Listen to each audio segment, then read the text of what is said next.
The Trump DOJ has indicted James Comey for obstruction and lying to Congress. Oh, boy. Here we go. Now, apparently there was some other attorney who wasn't going to do it for some reason, said either the case wasn't strong enough, didn't want to. So Trump said, get him out of there, get somebody else. And now it is getting done. They had only 5 days left until the statute of limitations was up. So it looks like Trump is getting just what he wants. And this, ladies and gentlemen, is a massive escalation at the political level. Trump and his team, and for other reasons, all of you, better beg, hope, and pray that the Republicans win the midterms and that J.D. Vance wins in 2028. Because they went after Trump. Trump, of course, was going to get back at those who violated the law. But if these people ever get near the seat of power again, the gloves are off. And I thought they already were off. But it is going to be nuts. We also have other escalation at the physical level. New information pertaining to the anti-ICE leftist terrorist.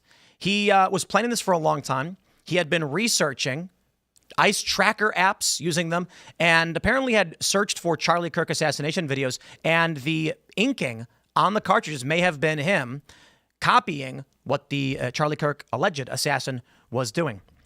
So, wow. Daily Beast is actually now writing about Trump warning of civil war, and that surprises me because here's the left coming out and basically saying it's coming. But to be honest, go to Blue Sky. Just seriously go to Blue Sky or Threads and read what these people are saying. And yeah, there is a serious escalation. Aside from all of that, I guess World War III again? I don't know how many times we need to say it, so it's probably not worth saying, but Russia has basically stated that NATO is at war with them, and emergency meetings are happening, Russian jets violating U.S. airspace. Holy crap. So must I say to all of you, may you live in uninteresting times. Holy crap. Now, before we get started, my friends, we got a great sponsor. We got Crypto.com, believe it or not. Let's be clear, my friends. Crypto is not emerging. Crypto is here. Everybody knows it. The latest move cements that reality in a big way. Trump Media just inked a massive $6.4 billion deal with Yorkville Acquisition Corp and Crypto.com, the crypto platform trusted by millions of users worldwide. They're teaming up to scoop up $6.4 billion in CRO, the powerhouse token that fuels fast, low-fee DeFi staking rewards and real-world perks like cash back on your spends to establish America's first CRO treasury, Trump Media Group CRO strategy. When it's done, this new company will be the biggest publicly traded CRO holder out there. If you want in, head over to Crypto.com today, and y'all can make crypto great again, although I think it's fair to say it currently is great and has been for quite some time. For more information on a proposed business combination, check out Yorkville Acquisition Corp's public filings. Make sure you go to Crypto.com.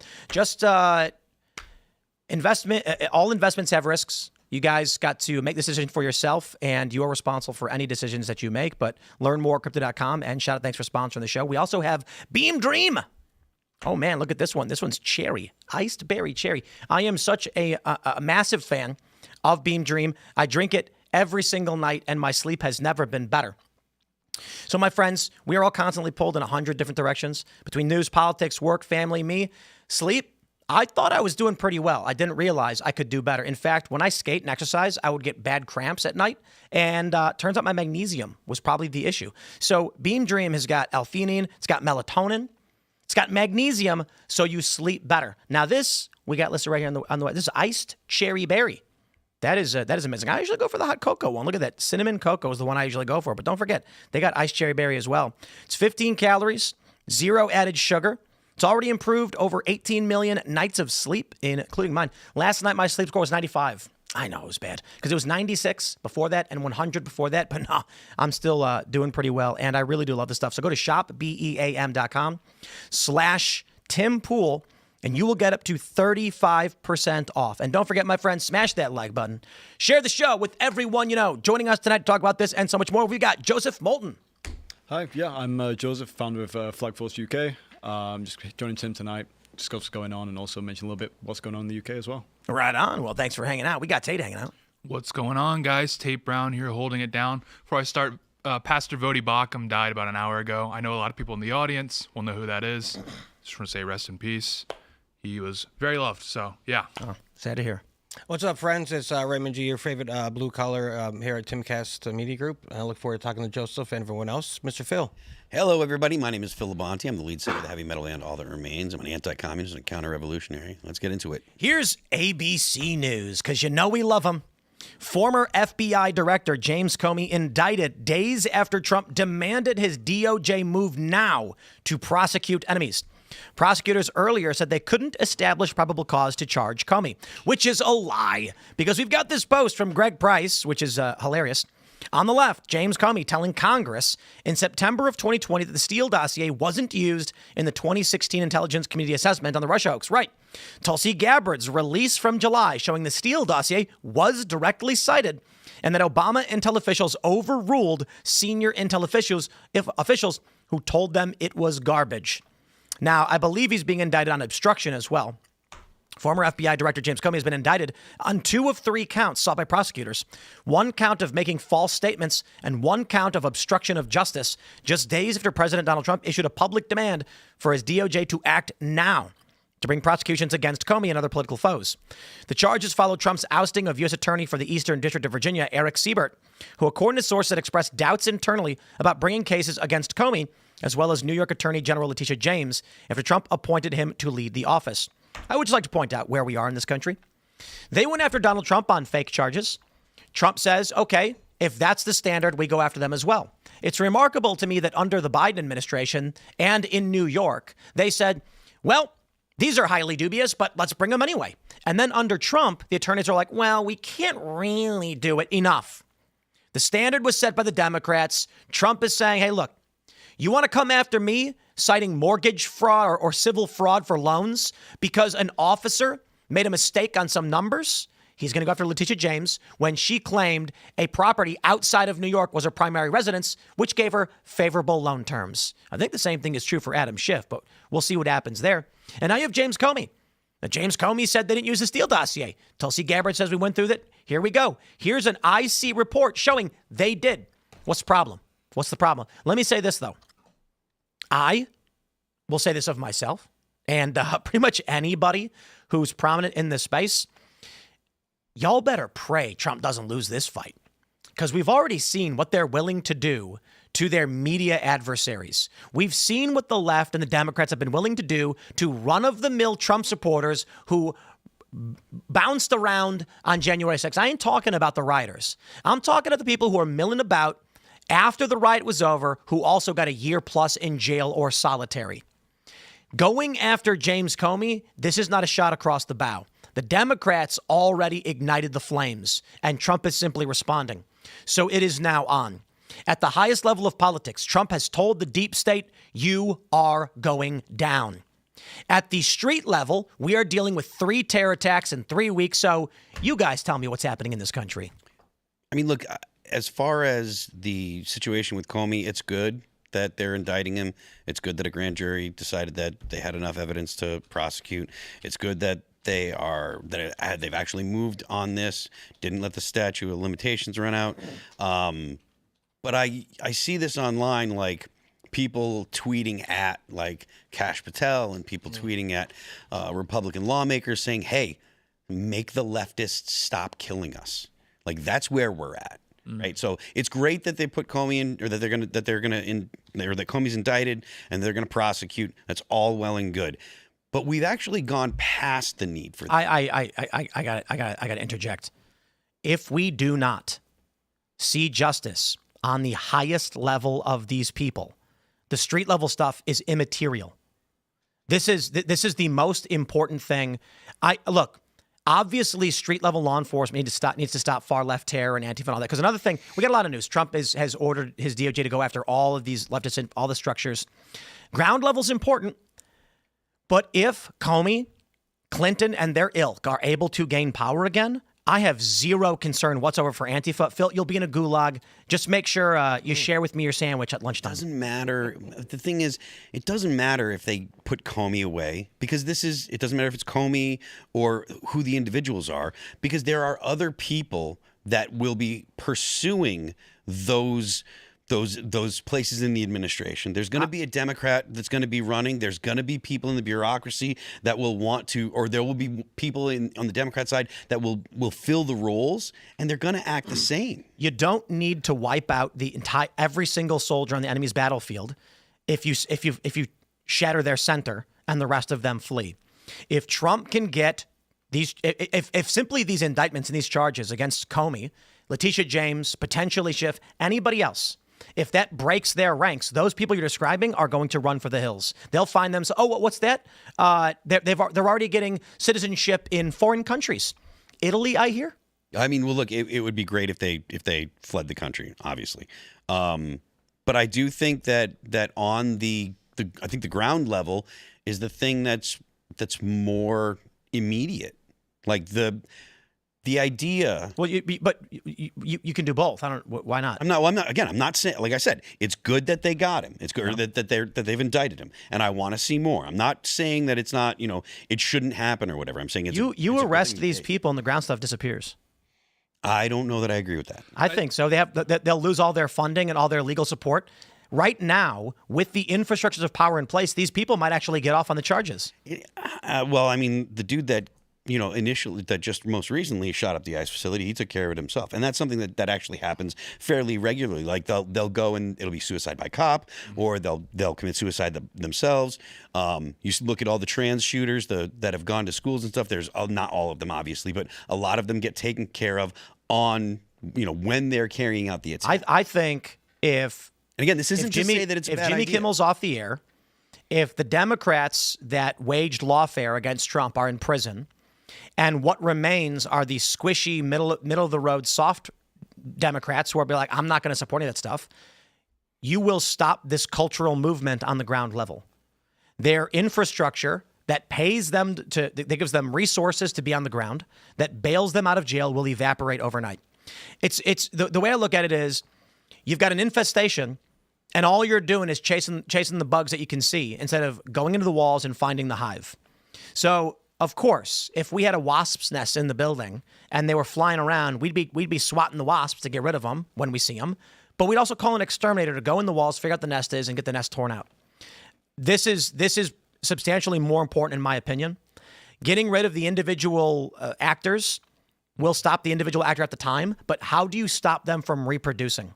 And it's moves like this. Yeah, I totally. Well, I mean, this is probably the biggest test, one of the biggest tests of the DOJ so far, because, I mean, this was a buzzer beater, right? Like the statute of limitations, September 30th. That's when Comey last testified, September 30th, 2020. And so, like, to prove that he didn't have any knowledge of the statement, to prove like perjury in this case, it's a really high bar. That's why this is a buzzer beater in this case, is because they needed to build this case to the best of their abilities. And so that's just like because these things matter. These things are, like Tim is saying, you're cutting the head of the snake. That's like, I think the issue is that if Trump got in on day one and said, go arrest Comey, he'd be like, I ain't doing it. And that's literally what we saw. They're going to be like, this is crazy. Yeah. You're asking me to go to war with the deep state right now. And I talked to Seb Gorka a couple months ago, and I asked him, has the deep state lost? Have we won? He says, no. The deep state is still very much there, and we are battling with them. So right now, with this move against Comey, powerful, prominent, uniparty, elite, establishment, international elements are saying Trump wants war, he'll get war. And I mean, I'm talking about lawfare, legal actions. If Trump can just go now, and it's fascinating because what did we hear? Was it going to be end of summer? We were going to start seeing these arrests. I think you can send them packing. Now there's rumors that he's looking into criminal activity of the Soros, his foundations, Open Society, and things like that. And they're going to get it. They're going to get it. Is that not really where they need to be targeting, though? These funding bases. There's always going to be another James Comey who's going to step into the role. That lobby and that media empire is so big. There's so much power that comes along into it. I'm sure it's not going to be super difficult to let someone also they can cultivate another individual like him. I think I'd say no. Those financial bases and that sort of media base is really what he probably needs to hit to kind of provide that sort of long-term, that longevity that's going to allow them to win, in the by-elections, but also when we get to 2028 as well. My argument to your question, wouldn't that just be another Comey? The answer is no. You think so? Why? Yeah, if Trump says, go to war with me and I'll destroy your life and you'll regret it, people are going to say, I ain't going to war with Trump. And that's what I'm talking about. They tried to play that game. But the problem is Democrats have always been fairly weak. And let me clarify or qualify that statement. They're willing to go insane. They are willing to send people on the ground. But as people, they're the only fear generated by the Democratic Party is the system itself, which they inherit, not which they've built. Trump's a lunatic. Trump is the guy that people actually think he might press the button. You know, he had that famous phone call where he told Putin and Xi, he told Xi, if you invade Taiwan, and Putin, if you invade, what did he say? Kiev, Ukraine, I'm going to nuke you. And he was like, I don't know if they believed me, maybe 5%. And everyone's kind of like, you know, when Trump says it, you pause for a second. Because when Obama says it, no one actually believes it. Is that not just that sort of Nixonite mad dog sort of mentality that Nixon's crazy, he's unpredictable, and like, you know, obviously they went after Nixon again with the lawfare type thing. I don't think Nixon's got. I don't think Nixon's got anything on Trump. No, Trump put out a public statement saying, "Pam, go arrest my enemies now." And so what I think he's hoping for, that was a shot across the bow. I think he's hoping the next in line for a position like Comey, which wouldn't even come unless they win in 2028, is saying like, dude, best be a fisherman than meddle in the politics of man. Right. That's what Trump is hoping for right now. There's no guarantees it happens. That's why I'm saying if Trump loses, it's war. Yeah. Trump needs to make sure he puts the fear of God in these people, of the federal law enforcement apparatus, and makes them regret it. They did it to him, and they lost. And now I say lock him up. Trump's getting old, though. I mean, like, you talking about going to warfare with Trump, he's going to be, no offense to Trump, but he's getting older in age. So if they go after him, say he does retaliation against Comey, good, and Miss Letitia James, that's cool. They can go. But when he gets out of office, who are they going to fight? Who's going to get in Trump's place to fight against them? If Vance. They go after, you really think so? Yeah, Vance is going on X calling people dip itch. I'm not going to swear. Right. You know, but I saw that and I said that's what I voted for. Is it your opinion that there is no one? No, I'd not. Well, Vance would be my only guess as of right now, but I don't think there's any Trump out there today. The Trump side has an amazing bench, and the Democrats have none. Yeah. Well, also, that's why this is important, because you have to make an example out of Comey, like Tim was saying, for any future FBI director, make an example out of Letitia James. Like, this lawfare crap is not going to slide. So whoever that is, it doesn't really matter. Whoever it is that replaces Trump, Trump's giving that person breathing room now. They're not going to have the boot on their neck of whatever, you know, God forbid a Democrat administration comes back in and they appoint all these chowderheads. He can give us a little breathing room if he sets the example here and sets the tone. If you know, I feel bad for you, Tate, because like if a new Democrat administration gets in, God, I'll be 42, 43. I had a good life, went on adventures. How old do you, Tate? 24. 24, man. Yeah. Being in a gulag at 20, 26, 27, all the best years taken away. Oof. But you're right. It gives other people room down the road. If Trump gets you're going to say about. I was like, look at Phil, rocking out, rock star stage, platinum records, and then he doesn't got to worry about the gulag till he's in his 50s. He'll be rocking with the rocks. AOC puts me in the quirked up white boy camp. It's going to be terrible. I'm not looking forward to it. You're going to be in AOC's harem. Oh, she likes those redheaded white boys. Listen, there's worse places to be. She does like the redheaded white boys. You got to wear sandals too. You know, I'm not going to disavow. But yeah, that's good. You're right. If it does get through and he prosecutes these people, that gives people down the road a leeway, an open path to go and say, okay, we're going to prosecute you. You wanted to go against us. Here we go. From the Daily Beast. Do I have to say it or does somebody else? Trump's sinister warning of civil war after ICE shooting. Super excited. Democrats said the president's comments were sick and deranged. Oh boy. President Donald Trump has warned Democrats that bad things will happen to them if right-wing people decide to retaliate amid growing tensions over this week's deadly shooting at a Texas immigration facility. While investigations into the shooting are still ongoing, the president has made it clear that he believes the radical left is solely responsible for Wednesday's tragedy. I mean, they literally did a press conference and they were like, yep, he was a leftist and he hated Trump, and he said he wanted to strike fear and terror into the hearts of ICE agents so they never know if there's a sniper waiting on the rooftop for him. No law enforcement officers were hurt in the incident, but authorities say the shooting was politically motivated, targeting ICE agents who are central to Trump's deportation strategy. Asked in the Oval Office on Thursday who was to blame, Trump said he did not doubt the radical left is causing the problem. He also name-checked people such as Democrat Congresswoman Jasmine Crockett, who's been critical of ICE's heavy-handed tactics. But despite calls to turn down the temperature in America, the president went even further, warning that things were only going to get worse for one side. Quote, bad things will happen when they play these games. I'll give you a little clue. The right is a lot tougher than the left. They better not get that they better not get them energized, because it won't be good for the left. It'll be a point where other people won't take it anymore, and we don't want that. Now, the funny thing is, Trump didn't say civil war. Daily Beast did. I did not say civil war. Daily Beast did. The fascinating thing is, while for the past several years, people have largely criticized me for covering these articles and talking about this possibility, in the past 2 or 3 years, it has largely been the left warning that a civil war was coming. No joke. Go to Blue Sky or Reddit. And so we did a few segments on this show where I went to Reddit and looked up all the leftist subreddits where they were all saying literally civil war is coming. And I think it's because they knew that Trump was going to win. More importantly, when Trump took a bullet and narrowly survived, everyone on X, left and right, said we were millimeters away from a civil war. Now, with the, I'm going to say it again, 3 terror attacks in 3 weeks, I tweeted this last night. Am I going to go to bed and wake up to news of another terror attack? Like, honestly, it's been insane. Yeah. Waking up and I woke up in the morning and it's like ICE facility shut up. It's just going to keep getting worse because they won't stop. On CNN the other night, Bakari Sellers is basically once again pushing and pushing and pushing. And what I can't understand is why right now, not a single Democrat on any of these shows just says, guys, everybody cool it, stop. Conservatives do it all the time. Mm-hmm. Conservatives beg for it to stop. Mm-hmm. Certainly, don't get me wrong, there are liberals and Democrats who have called for it. However, they tend to be lower in notoriety. I saw a former spokesperson for Biden or whatever on Fox say, "Yeah, we don't want this," and I'm like, "But no one knows who that is. Just no following and no influence." No, there's not one prominent Democrat that has come out and said, "Stop attacking law enforcement. Let law enforcement do their job," which is the most anodyne, basic thing that you want to hear out of a representative. If you're a Democrat and you actually want to see the temperature turn down and you don't want to see more violence, then you need to come out and say, stop inhibiting law enforcement from doing their job. Stop calling them the Gestapo. Stop telling them that they have to take their masks off, because you know if they take their masks off, what's going to happen is their family is going to be doxxed and their families will be attacked. Stop doing all of the stuff that you're doing that is not saying law enforcement has a job and they are empowered to do it. Just stop doing that, and then I might believe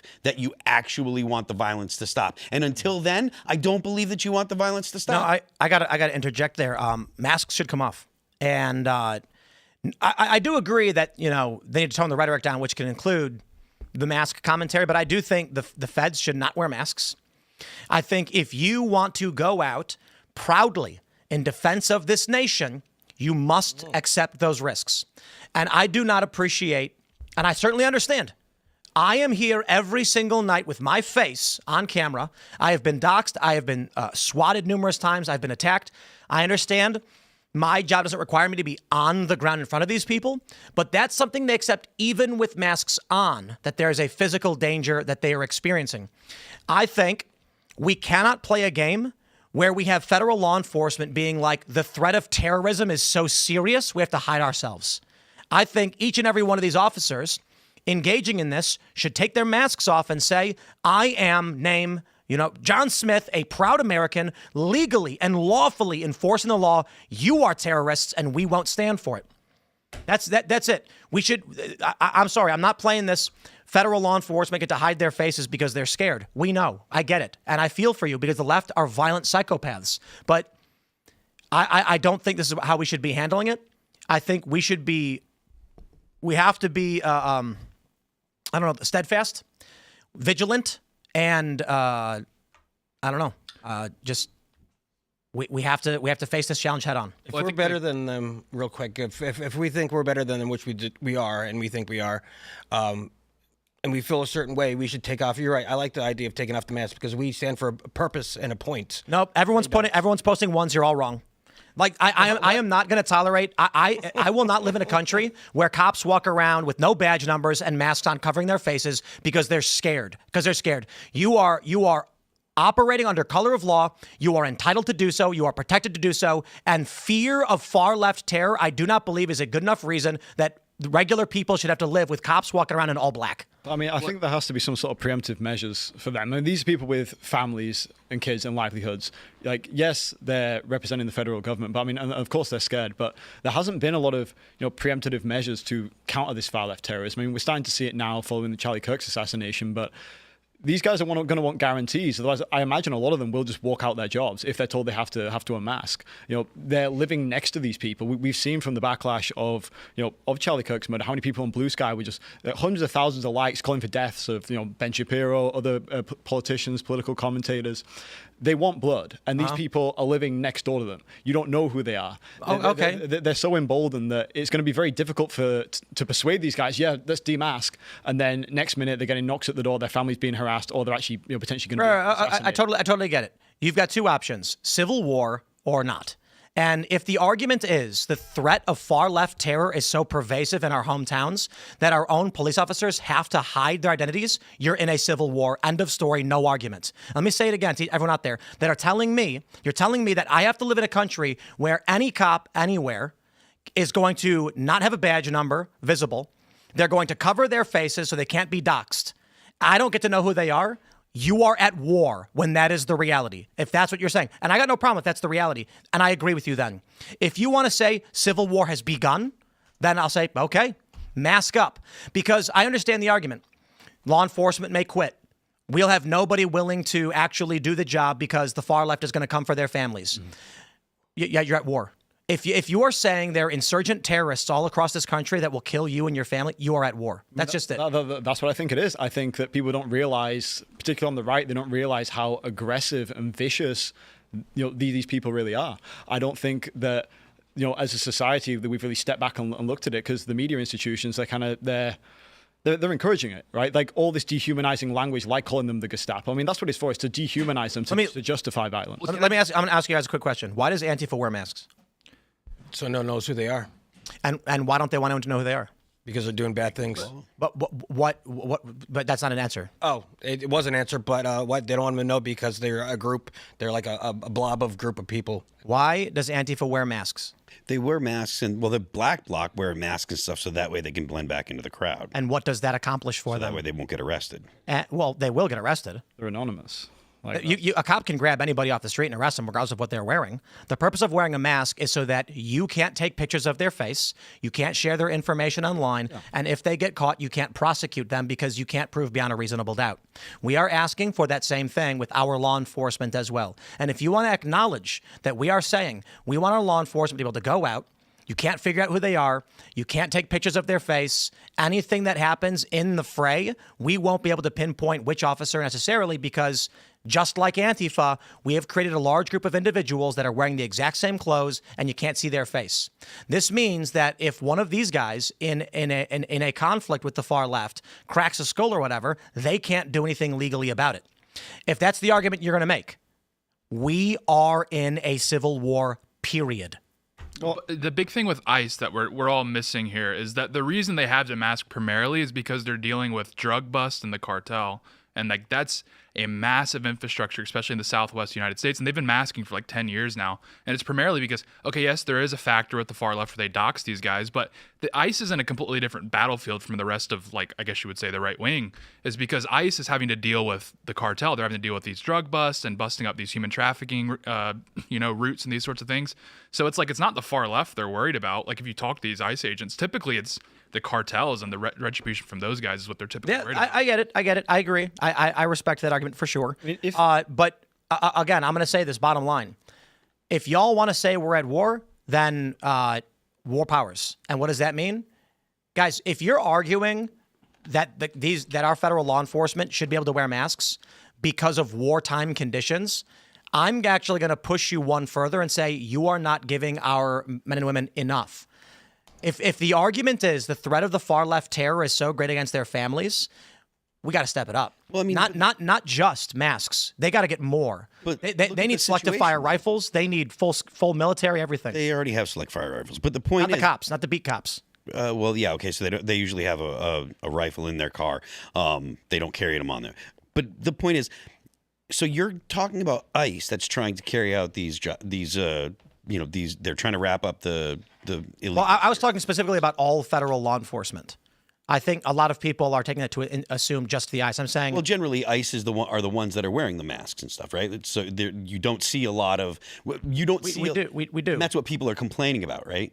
The general argument is that police shouldn't be wearing masks. So okay, fine. I'm saying that I don't want to live where police, like I mentioned, local cops wearing masks. Okay, fine, but so the federal law enforcement are wearing masks, right? And we don't, and you say you don't want that. What that requires, right? You're saying if they have to wear masks, that means that the violence and the problems are too great to be considered normal. But that means the local police who have jurisdiction to go out and pick up the people that might actually attack the federal law enforcement, they're not doing it because the sanctuary cities are saying, no, we won't have these people do these things because we won't, and the local municipalities won't do it. So the problem is the federal government needs to get the local municipalities and stuff to actually do their job. Well, so let me ask you a question.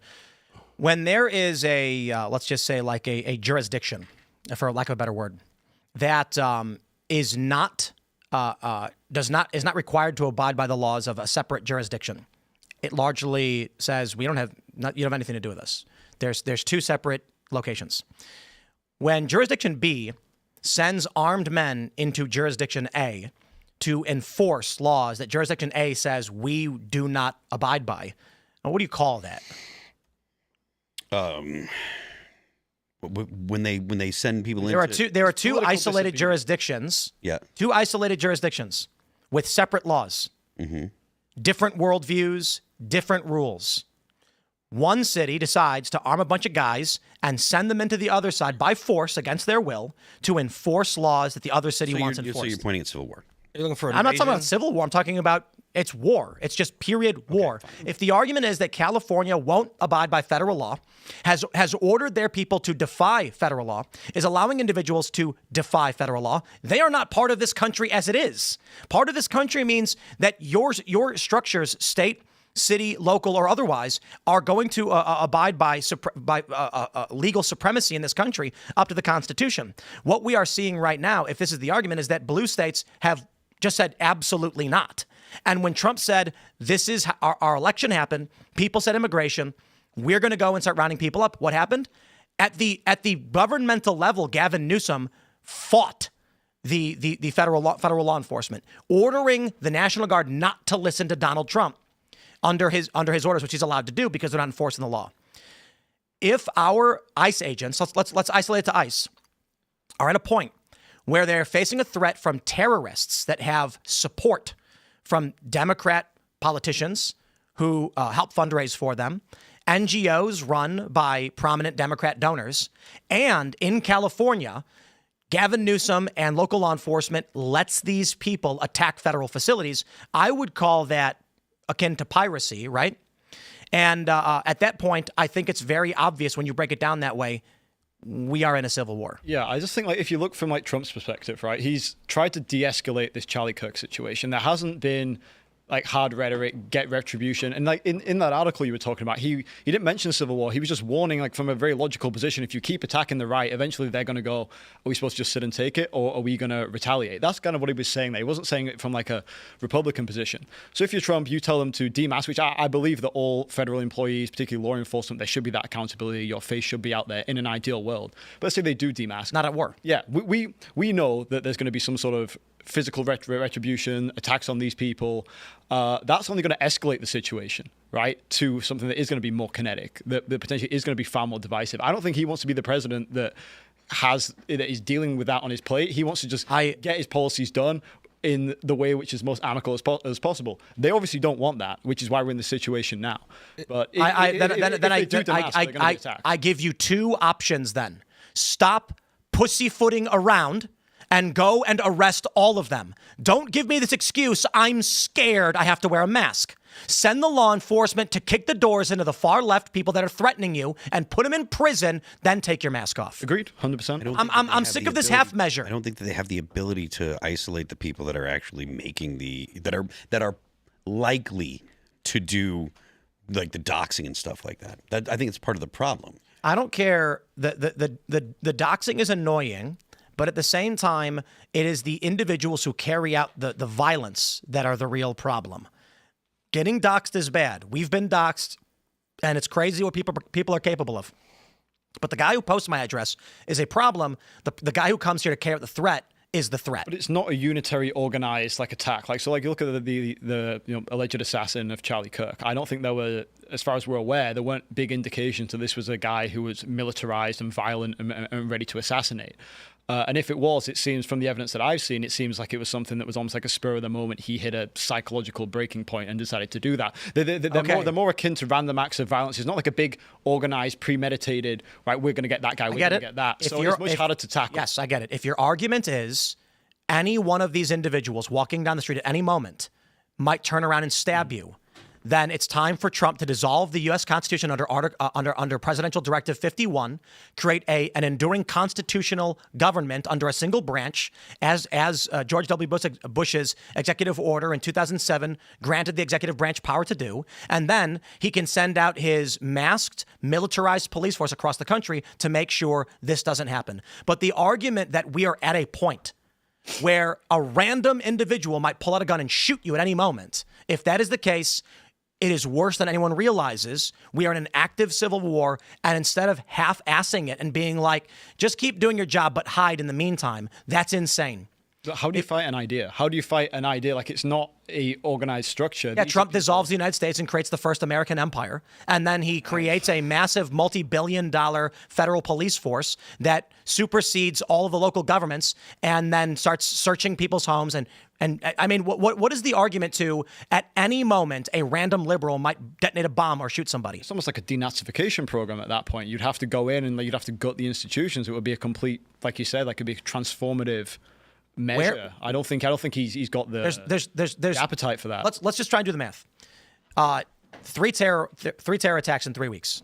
Uh-huh. It was mainstream liberal ideology that was behind the murder of Charlie Kirk. Right. So I agree with your point. I think you are correct.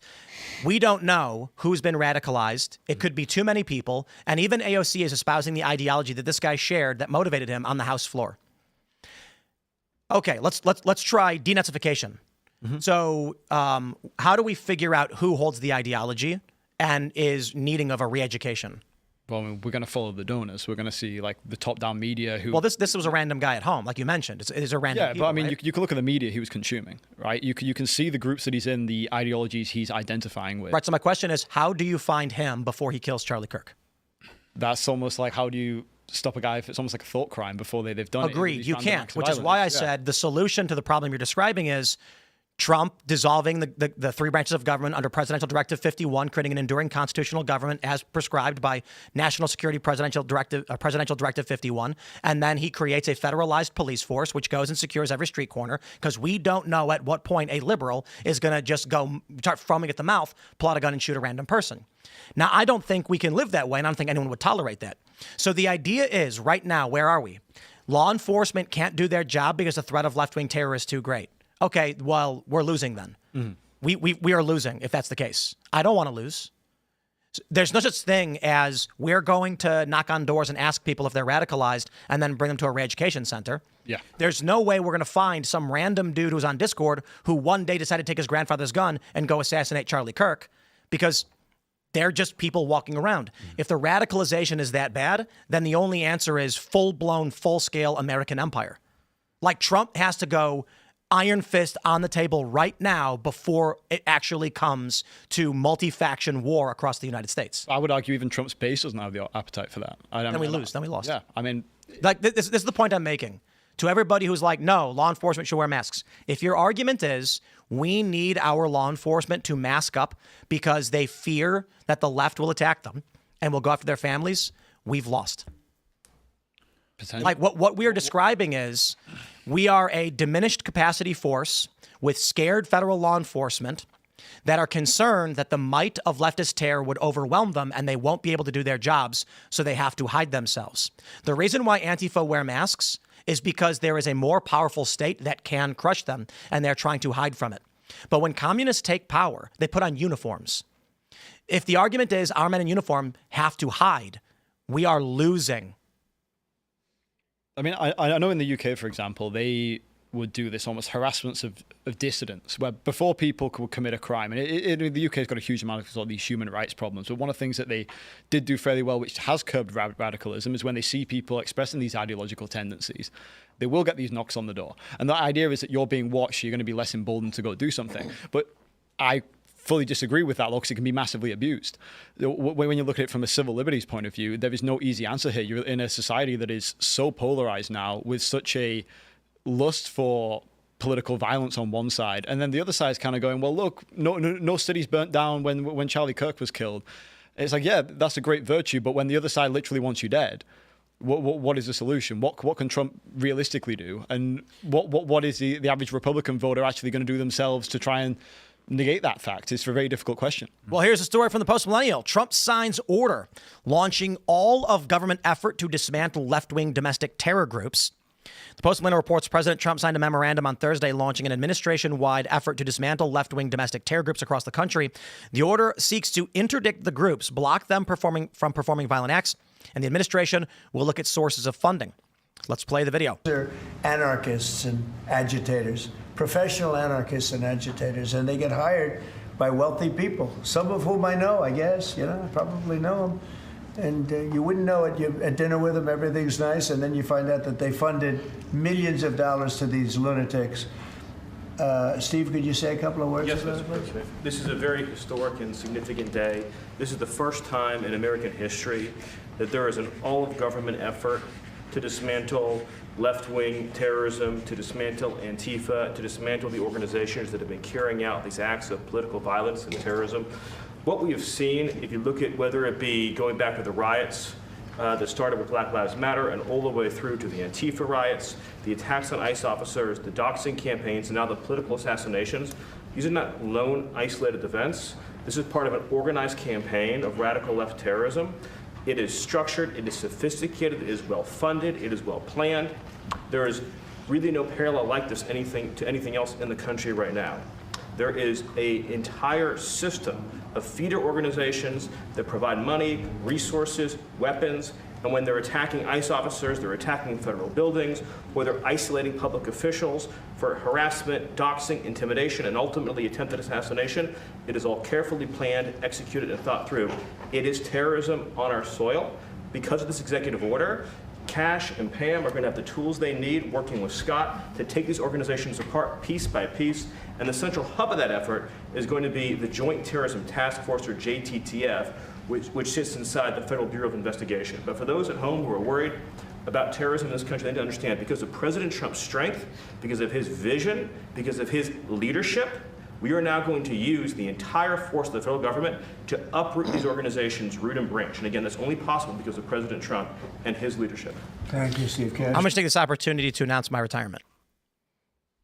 This will be my last show. I've decided that We're doing this again? I shouldn't be showing my face because of the threats against me and my family. I think I've been convinced by the audience. The threats that we've received over the past week, even being completely uninvolved in anything related to TPUSA, have been so tremendous that my security team warned I wouldn't be able to travel, and a disguise wasn't necessarily an option because my travel itinerary stuff can be leaked as well, especially by employees who are doing load manifest. And the issue being that with prominent mainstream run-of-the-mill liberals posting that they wanted to see these deaths, the concern is, you're absolutely right, Joseph, in what you were saying. We don't know which one of these people might just see a flight manifest and then send a message to a Discord saying Tim Pool's going to be on this plane. Here's when it's landing. So the ultimate decision was we could buy 4 plane tickets, you, your wife, 2 security guards. You'll land. We'll have two security guards waiting for you, 4-person escort to an armored SUV, which will bring you to a hotel where we'll stand guard outside of the door for 24/7 security. Be transported to the event where security will stay with you at all times, and then you will go back. You'll be confined to your hotel. I said, I don't think I want to do that. And they said, you probably shouldn't travel. And, so I think everybody's correct in that I'm not a law enforcement guy. I'm just somebody with opinions, and the threats are really great, and they're trying to figure out where I live. They come to my house. Why would I take this risk at all? So I quit. I'm sorry to hear that, Tim. But also in the political world, we're talking about how anything can happen at any time. Left wingers and liberal folks can get crazy right off the bat. We live in that world now. Look at that young lady who got stabbed on the train. Anyone right now today, you walking down the street, you get shot and killed by anyone anywhere. So we're just focusing on the political world. I'll be more serious about it. I don't understand the argument that people are telling me I'm wrong about asking our law enforcement to stand firm and proud and fight for their country, and they're saying no, they should hide, but then expecting me to have to live in a box. Yeah. I'd much rather just. I can. You know, it's really funny. I put on a blue T-shirt. I should describe it. I've seen that. Well, I'll just say it. I put on a blue T-shirt, took my hat off, and put on glasses, and no one knew who I was. I walked in the building. We're like, who is this guy? Yep, everybody. And then I walked up, and they went, ah. So you know, I can be real. Like, if this is the opinion people have, honest question, why do you expect me to do this? Forward-facing publicly with my own name, where I'm worried about whether our food's being tampered with, we can't order food, we have to have bodyguards. Like, why am I living this way? If our law enforcement gets special protections and privileges, you expect me to do all of this. I'm just kind of like, maybe you guys are right. Maybe we should all hide. Maybe we shouldn't put ourselves at risk. I can launch a new YouTube channel with an AI. There's like, isn't that, honest question, is Liberal Hive Mind just AI, right? That YouTube channel? It is a guy? Okay. Okay. Because it very much sounds like AI. Okay. That's just how he is? Okay, sorry. I didn't mean to impugn your honor, good sir. But I could just launch an AI channel, make it a woman. Yeah, you're use an AI avatar female, like, you know what I'll do? The anime waifu. You do the VTuber. Yes, you can move around and they move. You can be like a rabbit with a chick. Oh, bro, I'm out. Why don't I do that? I mean, it could be a VTuber. Your voice, you'd have to change you'd your have to voice. use a though. voice changer. Sure. Done. Easy.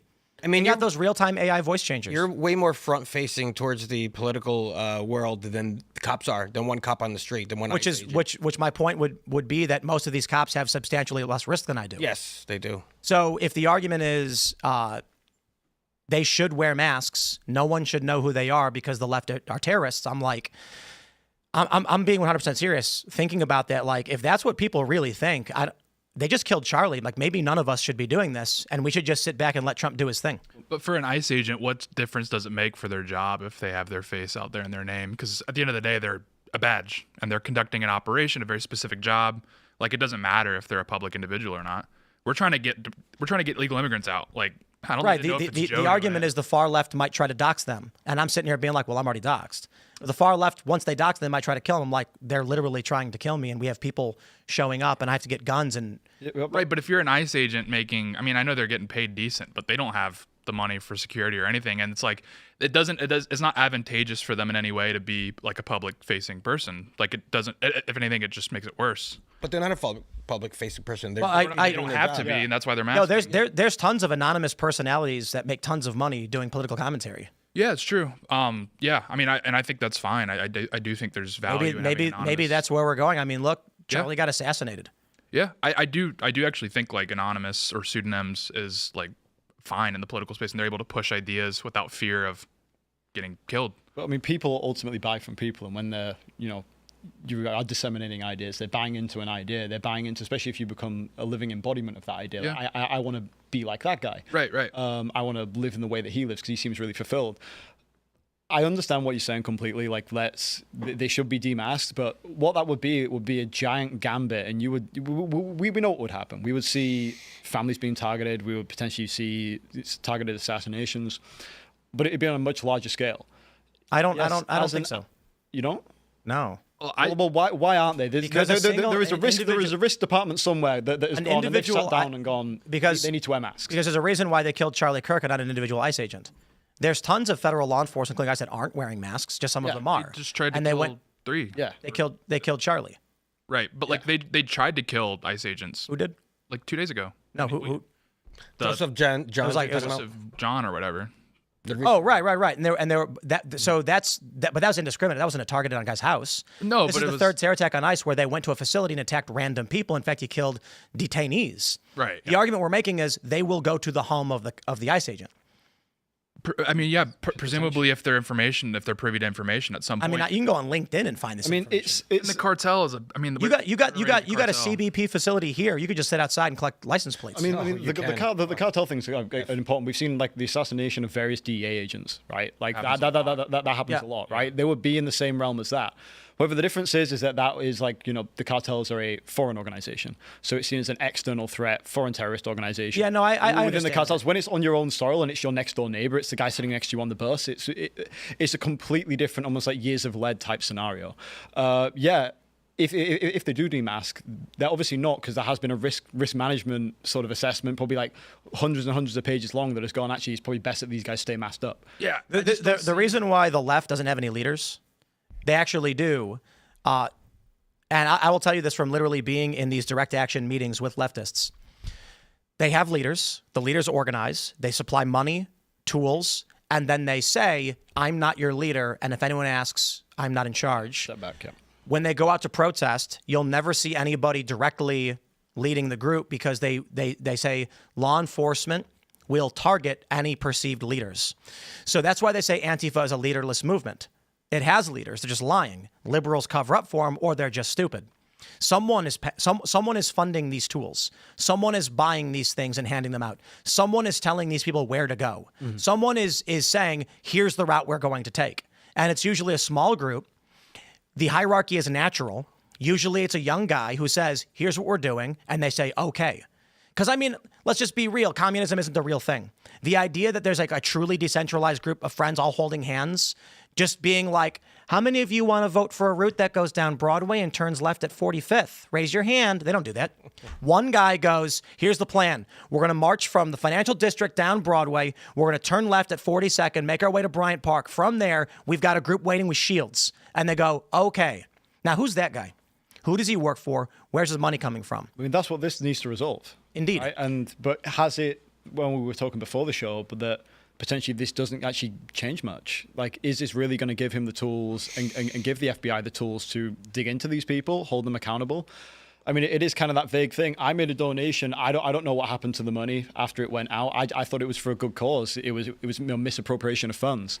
They know what they're doing. They're not stupid. They're highly sophisticated actors. These, when they are doing these donations and they are sort of pushing these ideas and kind of giving someone a tap on the shoulder to do something, it's done in a way where they're not going to be held legally accountable. The donors, or the people that are actually making the donations, if they're in the small denomination, they likely do think, okay, I'm just doing this to help, because like the people that donated to Black Lives Matter, they were conned, and those people, they thought they were doing something good. But the people that are running the organization and those people, they have to file paperwork and et cetera. Those people you can wrap up, and those people the DOJ can look into.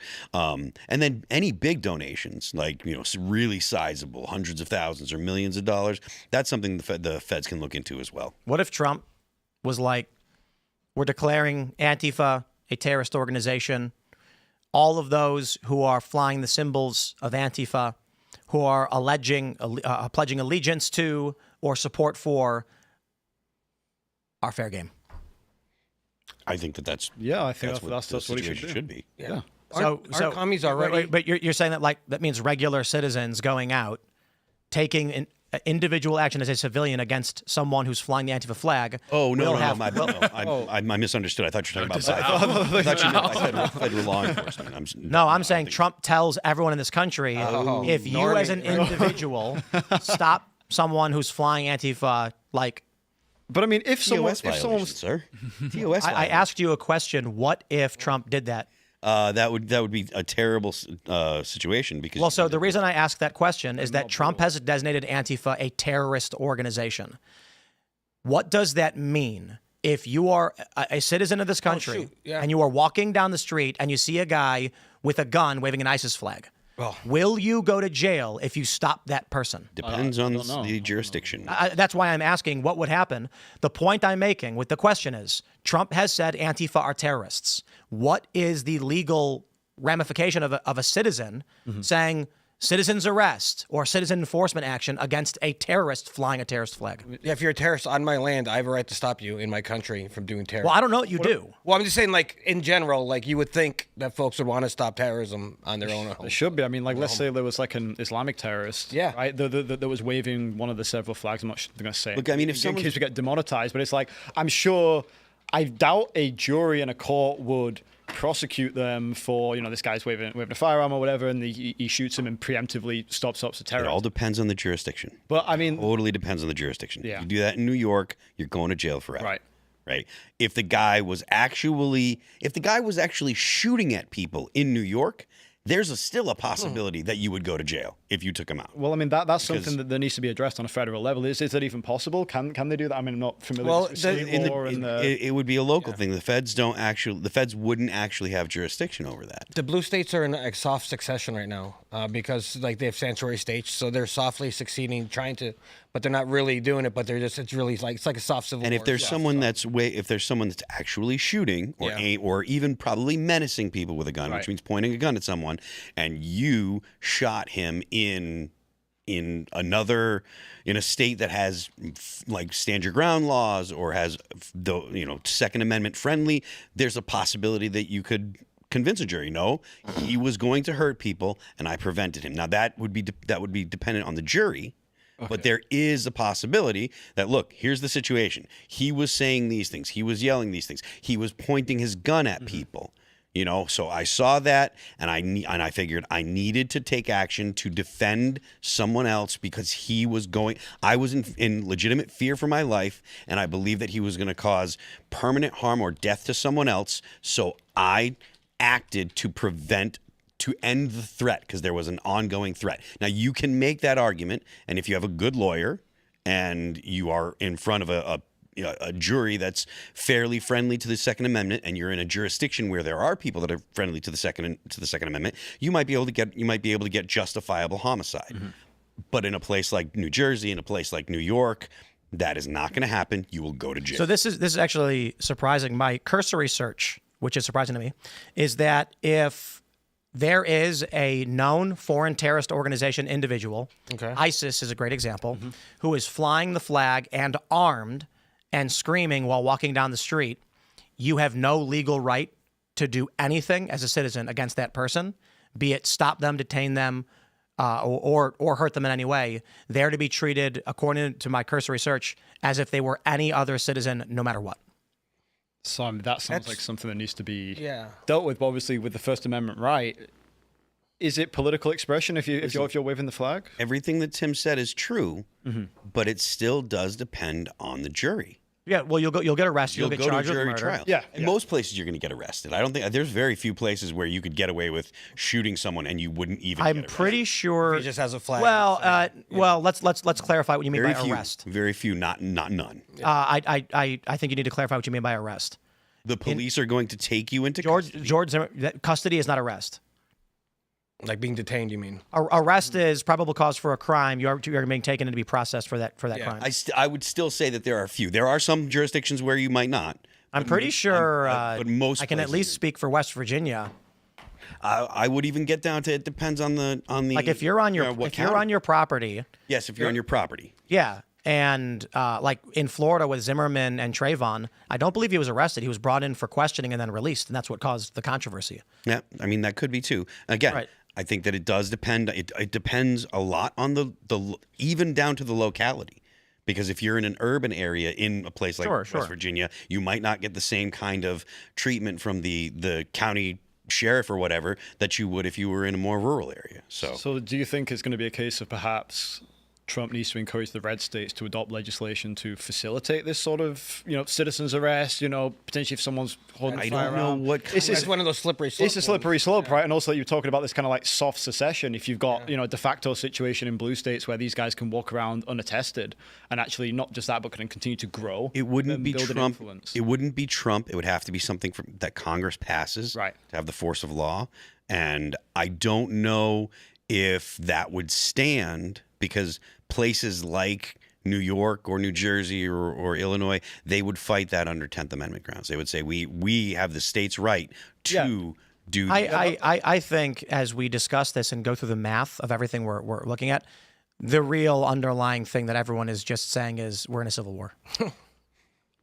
I think that it's across the West there is an ideological war. I think that it is. It's less of like a civil war, like you guys are here, you guys are there. I mean, it is more of a years of lead type scenario. But that idea of you guys are here and we're there has never been a civil war ever. Well, I mean, the American Civil War. I mean, there was a front line and a trench. One place out of. But that's This is the Spanish Civil War as well. But the American Civil War is not a civil war. Okay, well, semantics different. How most people would understand the Civil War is going to be something like the American Civil War, the Spanish Civil War. What was the Spanish Civil War then? It was an ideological war. Right, but no, like there were factions fighting, yes, and there was no here and there. It was, there was Franco from Morocco went up to the south of Spain, rallied troops to fight against other military, seized control of military assets, and then you saw certain areas that were leaning in one direction, nationalist or Republican, and the fighting was actually all over the country until militarized forces were able to secure certain areas and then push out the far left. Yeah, but I mean, even if you look at the Syrian Civil War, you can look at the live map. There was a front line, right? Same with the Spanish Civil War, right? Like there are. The Spanish we're Civil War. here. This city is ours. Yes, there might be some insurgencies within those cities, but there was like, okay, they've got their military units there. They've got their trucks. Right, but it was spotted all over. Well, I mean, it was the Spanish Civil War was blotches. There are front lines. Yeah. So the American Civil War was actually a union fractured, a new union formed, and then the union, proper noun, sent troops down to force the separate union. Fold, yes. So that's very different from any other civil war ever throughout history. What the United States Civil War, they call it, is more akin to a standard war in Europe or something. It is more akin to a conventional war by two countries. That's effectively what the American Civil War was. But I mean, the Spanish Civil War did have front lines. This city, this road, these trains were under our control, and the other areas. When you look at the Spanish, there was still a differentiation whether you were under the nationalist control side. That's correct, because the Spanish Civil War was not a you're there and we're here. It was this city is controlled by the Republicans, this farmland and this rural area is by the nationalists. Down south, there's a pocket where we control in between, but the nationalists have this and the Republicans have this. Yeah, but I mean, in traditional civil wars, control is spread out all over and blotches. I mean, even in the Confederacy, there were Unionists who were living within the Confederate borders who were still like aiding the Unionist side. So, like as an insurgency, yes, but like de facto, like who was controlling law enforcement? I'm just trying to clarify because the point I'm making is the United States Civil War is not a civil war by most historical standards. The fact that there was a North and South dividing line, a Mason-Dixon line, is solely unique to the American Civil War. Other civil wars throughout history had split control in various regions, not a North and a South. There's northeastern, western. Like when you look at the Spanish Civil War map and you watch how the militaries moved through areas, there were pockets over here that was nationalist. The nationalist was largely like rural areas. The Republicans were largely urban areas, and they were split up all over the place. Initially, but then they did consolidate forces. After an initial period. Franco and his troops started crushing the left and moving through, they gained more control. Yeah. But the American Civil War started as something entirely different with a literal line between two unions. In fact, Texas, one of the reasons for Texas' secession to join the Confederacy was simple proximity. When Texas voted to join the Confederacy, it was simply, we have no trade partners. So I guess this is who we're with. Mm-hmm. It wasn't like people in Texas were like, rah, we hate the Union. It was like, well, look, for all intents and purposes, we are part of the Confederacy. In Maryland, they actually were 1/3 sympathetic to the South.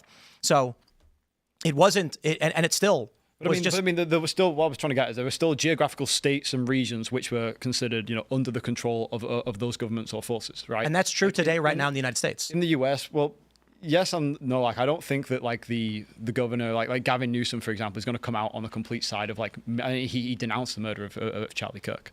Like, he's not on the same parallel as the sort of people that Trump's sort of fighting here. I don't think like they might share the same ideological realm, but do I think Gavin Newsom is involved on grassroots level, Antifa, guys going and assassinating politicians? No, I think they share the same ideological space. So as a result, they don't even want to give an inch of ground, because if they give an inch of ground against the left, then there could be a flood against them. That's a good distinction to determine when we're actually in a civil war, is when you actually have a politician from a state defy the jurisdiction of the federal government and say, we will not abide by your rules.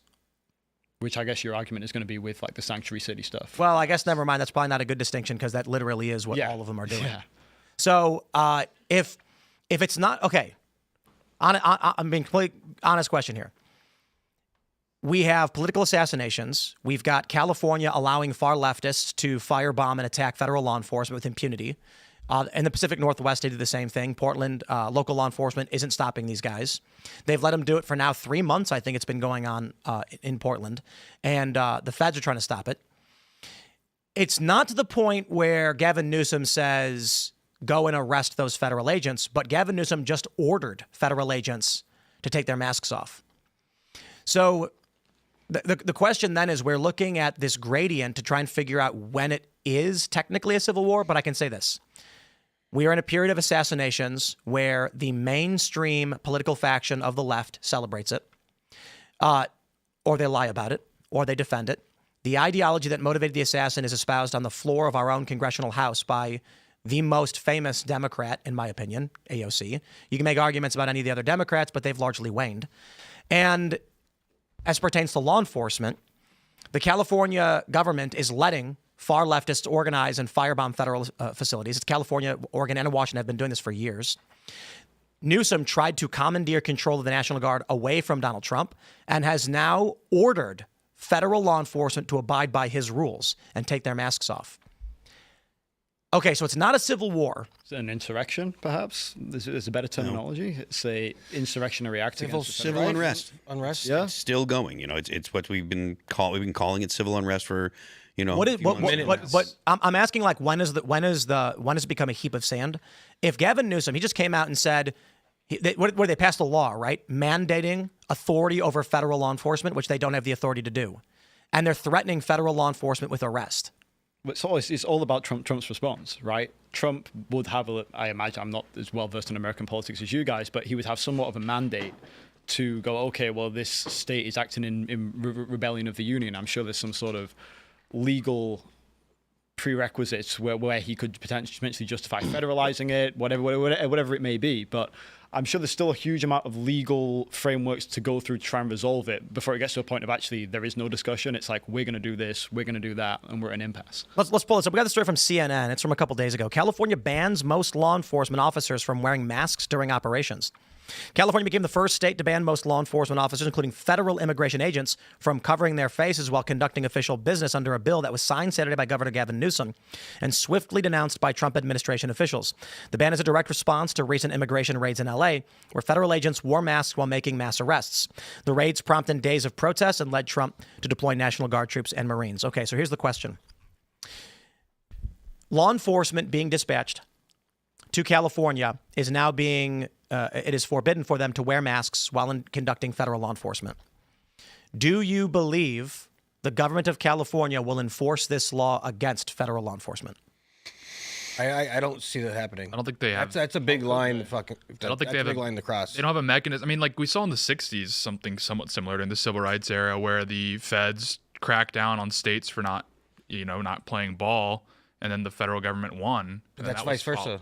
Feds cracking down on states. This is a state trying to crack down on feds. So that's a no from Raymond. Yes, sir. What do you think, Phil? Will you think Gavin Newsom will have state troopers go and arrest ICE for wearing masks? I don't think he will. I think that he'll posture.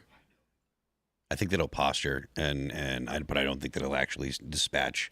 I think that's the line. Yeah, that's a big 100%. If Gavin Newsom arrests federal law enforcement, we are in new territory. That's 100% the line. Yeah. I think the struggle we have with the concept of civil war is no one knows when you're in a civil war. Throughout history, every single civil war, they have always argued and debated whether or not they were actually in a conflict. Yeah. And as we bring up famously, we historically look back at Fort Sumter as the beginning of the American Civil War. But the people who lived in the country at the time didn't even think we were in one and went and picnicked at the First Battle of Bull Run because they didn't think a civil war was happening. And then the Confederates won, routed the North, sent them packing, and then thought the war ended. They said, that's it, no war. We've just shown them. And then Lincoln was like, nah, send in the troops. And then 4 other states were like, oh my God, this is getting crazy. What's going on? Took a long time. The first 7 states to secede from the Union happened before Abraham Lincoln was even president. Several months. So I don't know that we'll actually know until we're well into it. In fact, I believe they called it, what do they call it? First, it was like a rebellion in the South. Then it was called a conflict between states. And then I think it was like a year later, or a year or two, they started calling it the Civil War in the United States. I mean, it is reasonable to say that it's possible, like right now, like looking back, they'll say that now was the beginning of it. That the assassinations, that the first shots that were fired were actually people assassinating other people and taking shots at law enforcement and stuff like that. I mean, Well, take a look at this we article won't from the know, Hill. but Who wants to read that headline? Charlie Kirk's murder could become another Fort Sumter. The fact that this is something that the respectable journalists are talking about now, The Hill, which is absolutely legacy media, to call this, far-fetched now with all of these attacks on ICE facilities, with the attempts on Trump, with the murder, this is no longer far-fetched. This is no longer the stuff of a fever. Can I cash out like a 50-leg parlay or something on this one? 'Cause I'm going back 7 years on this, boys. I mean, I'm going to play a bit of devil's advocate here. I think that a lot of these legacy media are coming out with these very sensationalist headlines because they are losing to independent media and they can't keep up. That people aren't interested in clicking some like really kind of like boring white bread sort of headlines anymore. Like everybody's so sort of brain rotted from the scrolling, everything sensationalized, World War III every other week, that they kind of have been pushed towards this more radical discourse. But the knock-on effects of reading stuff like that are very real. Right? It does put it in people's heads. It's true, but if there weren't so many people that have died, there weren't so many attacks. There were 4 ICE facilities attacked since August 1st. I think actually in the past 3 weeks. So 4? No. It's been like it's like 3 attacks in 3 months. I'm pretty sure. I googled it last night when I did the intro, and it was 4. I did it on Grok, and it was 4 ICE facilities attacked since August 1st is what I checked. I asked how many ICE facilities had been attacked. So yeah, like whether or not there were people killed, not all of them had casualties, but there were 4 ICE attacks or 4 ICE facilities attacked since August 1st. So in the past 2 months, like. You have Charlie Kirk that was murdered. You have Donald Trump that was the assassination attempt that was just over a year ago. Then there was you can say that the attacks. I don't think that the attack, the murder of the Minnesota lawmaker was actually politically motivated, but there are people that'll swear up and down that it was. This is something that is not like unusual at this point in time. Like this is something that is become almost commonplace. People are waking up saying, "Hey, am I going to find out that there was another political murder in the country?" Yeah, I mean, even like the Epstein stuff with like the lawyers disappearing and like dying and these suicides, I think like it has become a lot more of a violent political atmosphere in America. Yeah, I mean, there's always become normalized to it. You're not surprised now. Like if I saw another assassination, I don't think I'm going to have the same reaction that I did to Charlie Kirk's. I'm somewhat expectant that seeing the level of praise that it's had from the left, that someone is going to do a copycat attack because they're going to hit that sort of like cult status. So we've got a half correction. It's actually pretty wild that we can't and don't cover every story because if it doesn't reach. It doesn't bubble up, we don't know. Yeah. But on August 29th, a person attempted to run over a CBP agent. We've got on August 25th was bomb threats to a Dallas ICE facility. If you're talking about the ambushes, then it's 3 in like 3 months. If you're talking about everything from death threats to riots, it's 5. No, it's 4. It's 4. So, and I guess CBP doesn't really count. So it's 3 since August 1st, broad. And then violent attacks like rifle long range, those terror attacks, I think it's 3 in 3 months. Yeah, on June 29th, when they got the 20-year-old set the fire and he killed the fireman. He killed the chief of police and John Morrison. Where was that? Clanfield Mountain, Texas, I believe. That's not ICE. You guys talked about it. Yeah. No, it's not ICE, but I'm saying they set up ambushes, more violent. There was the Zizian assassination of the CBP guy earlier this year. Yeah, it's been pretty dang wild. So we're definitely in Bleeding Kansas. Isn't it kind of funny to say, like, hey, guys, Bleeding Kansas confirmed. Yesterday on the Will Cain show, they opened by calling this Bloody September. I think Jack Posobiec was the first person I saw who called it Bloody September. And I agree. The reason why we say Bloody September is it condenses all of the ideas of the attacks into a single phrase, which can invoke that knowledge. It's a zip file for memory. That's why we give things names. Do you think that like the economic fallout of something like this escalating though is going to be far too great? I mean, the thing that people care about the most is ultimately, do I have a good standard of living? If there is a, you think that like here does have that sort of political climate? Because I mean, when you look at There's no kids. There's no kids. The Gen Alpha is half the size of Millennial and Gen Z. That's the problem. Mm-hmm. But is that on the conservative side though? Because I've never seen as many young families of like guys in their 20s, married, kids, highly Christian. Yeah. But even with that trend among Gen Z, Gen Alpha is 40 million.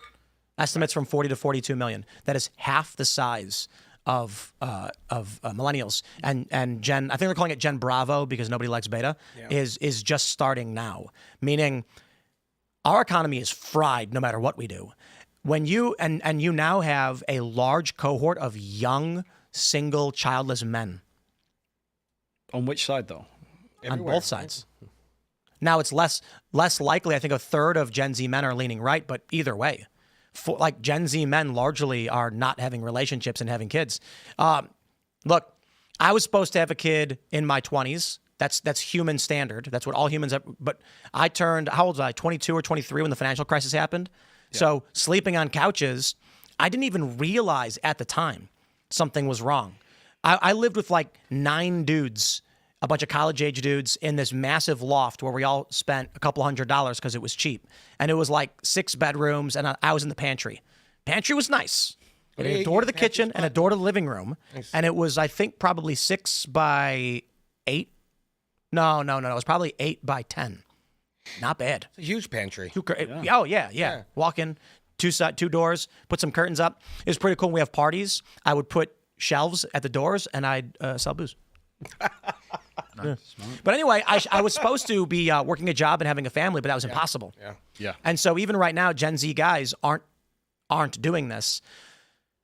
Rudyard Lynch talked about this. I don't know. You were talking to him earlier. I don't know if you brought it up, but historically, whenever you get a large population of young men without children, you get war.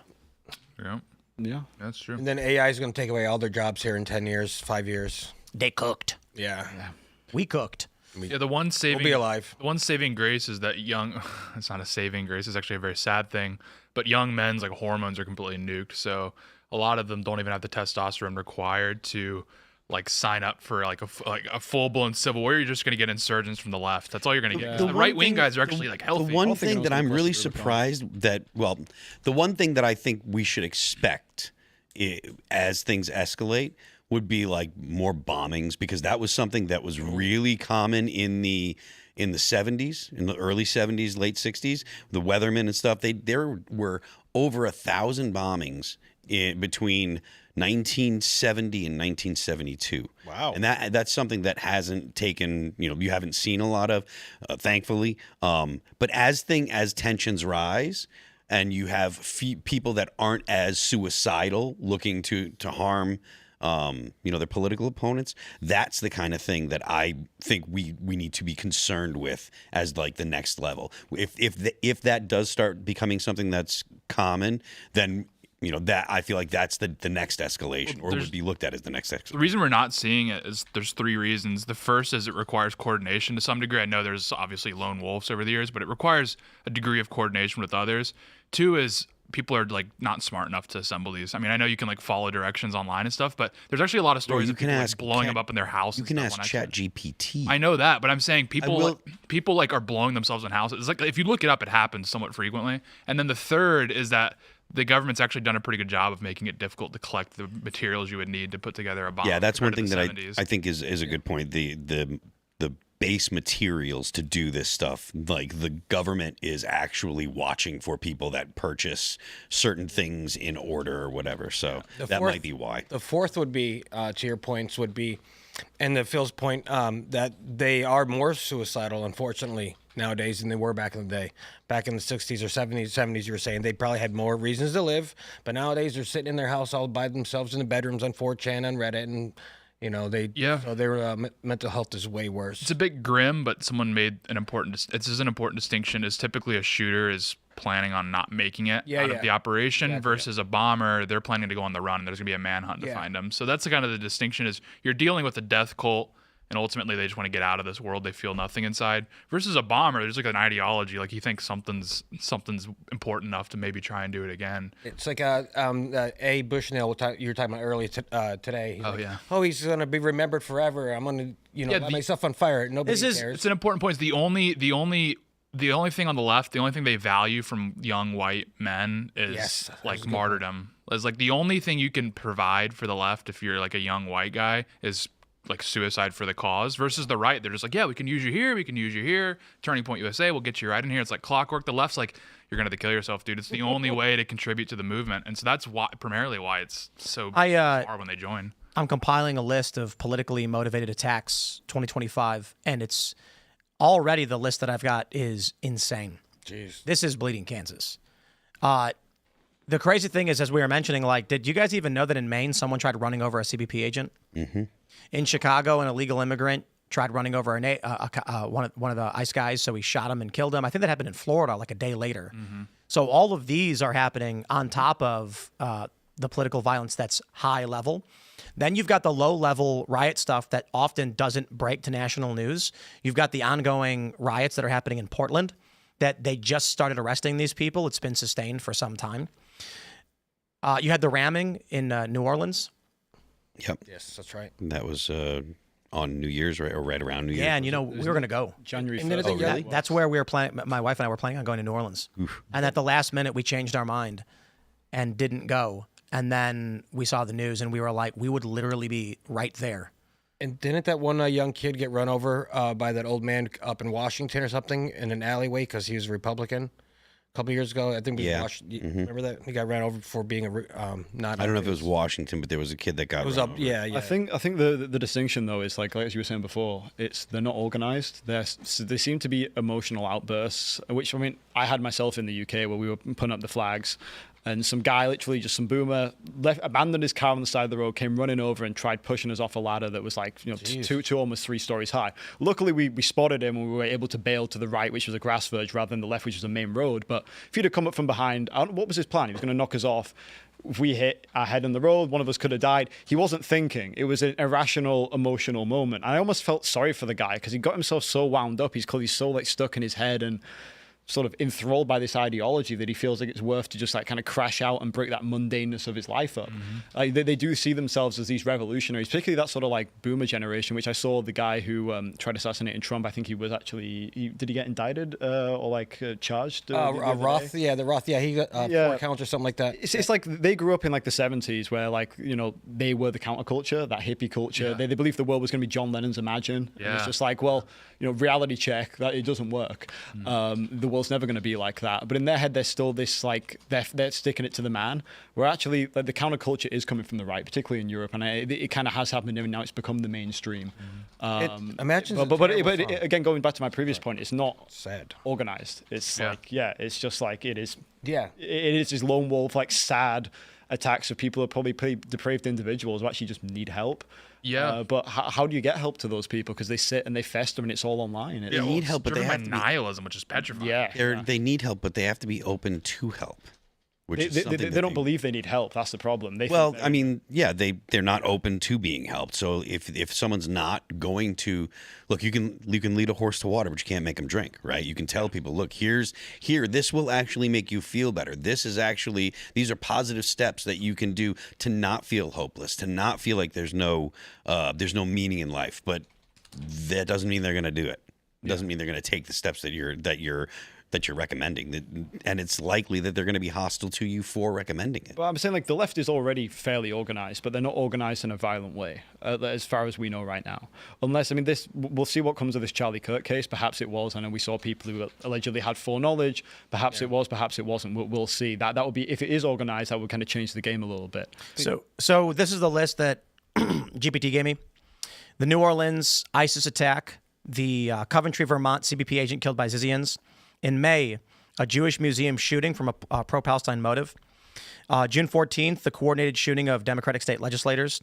That one's up in the air because that one may have been personally motivated. We don't know for sure. Alvarado was the Prairieland ICE facility ambush. The same day, Portland, Oregon was attacking an ICE facility.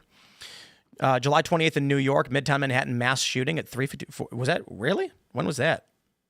Which was that? Tren de Aragua? I want to Google that. Search. Google that. What do you say, Manhattan? Yeah, July 28th, Midtown Manhattan mass shooting. August 27th was the Annunciation shooting. July 28th, that was the dude that went up to the 33rd floor or whatever. Oh, with the, Right. The NFL thing. Yeah, allegedly, yeah. Yeah, the NFL thing. But that was also a BlackRock building. And he went to a BlackRock office. Oops. Yeah, right. I don't believe it.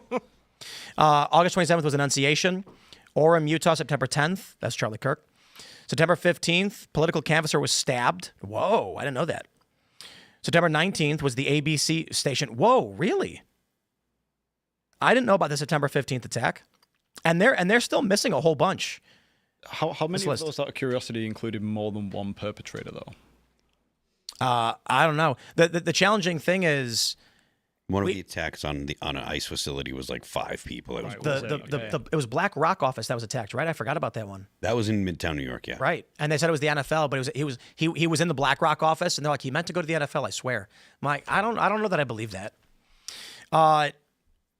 What's the obvious? So they are missing one of the ICE facility attacks.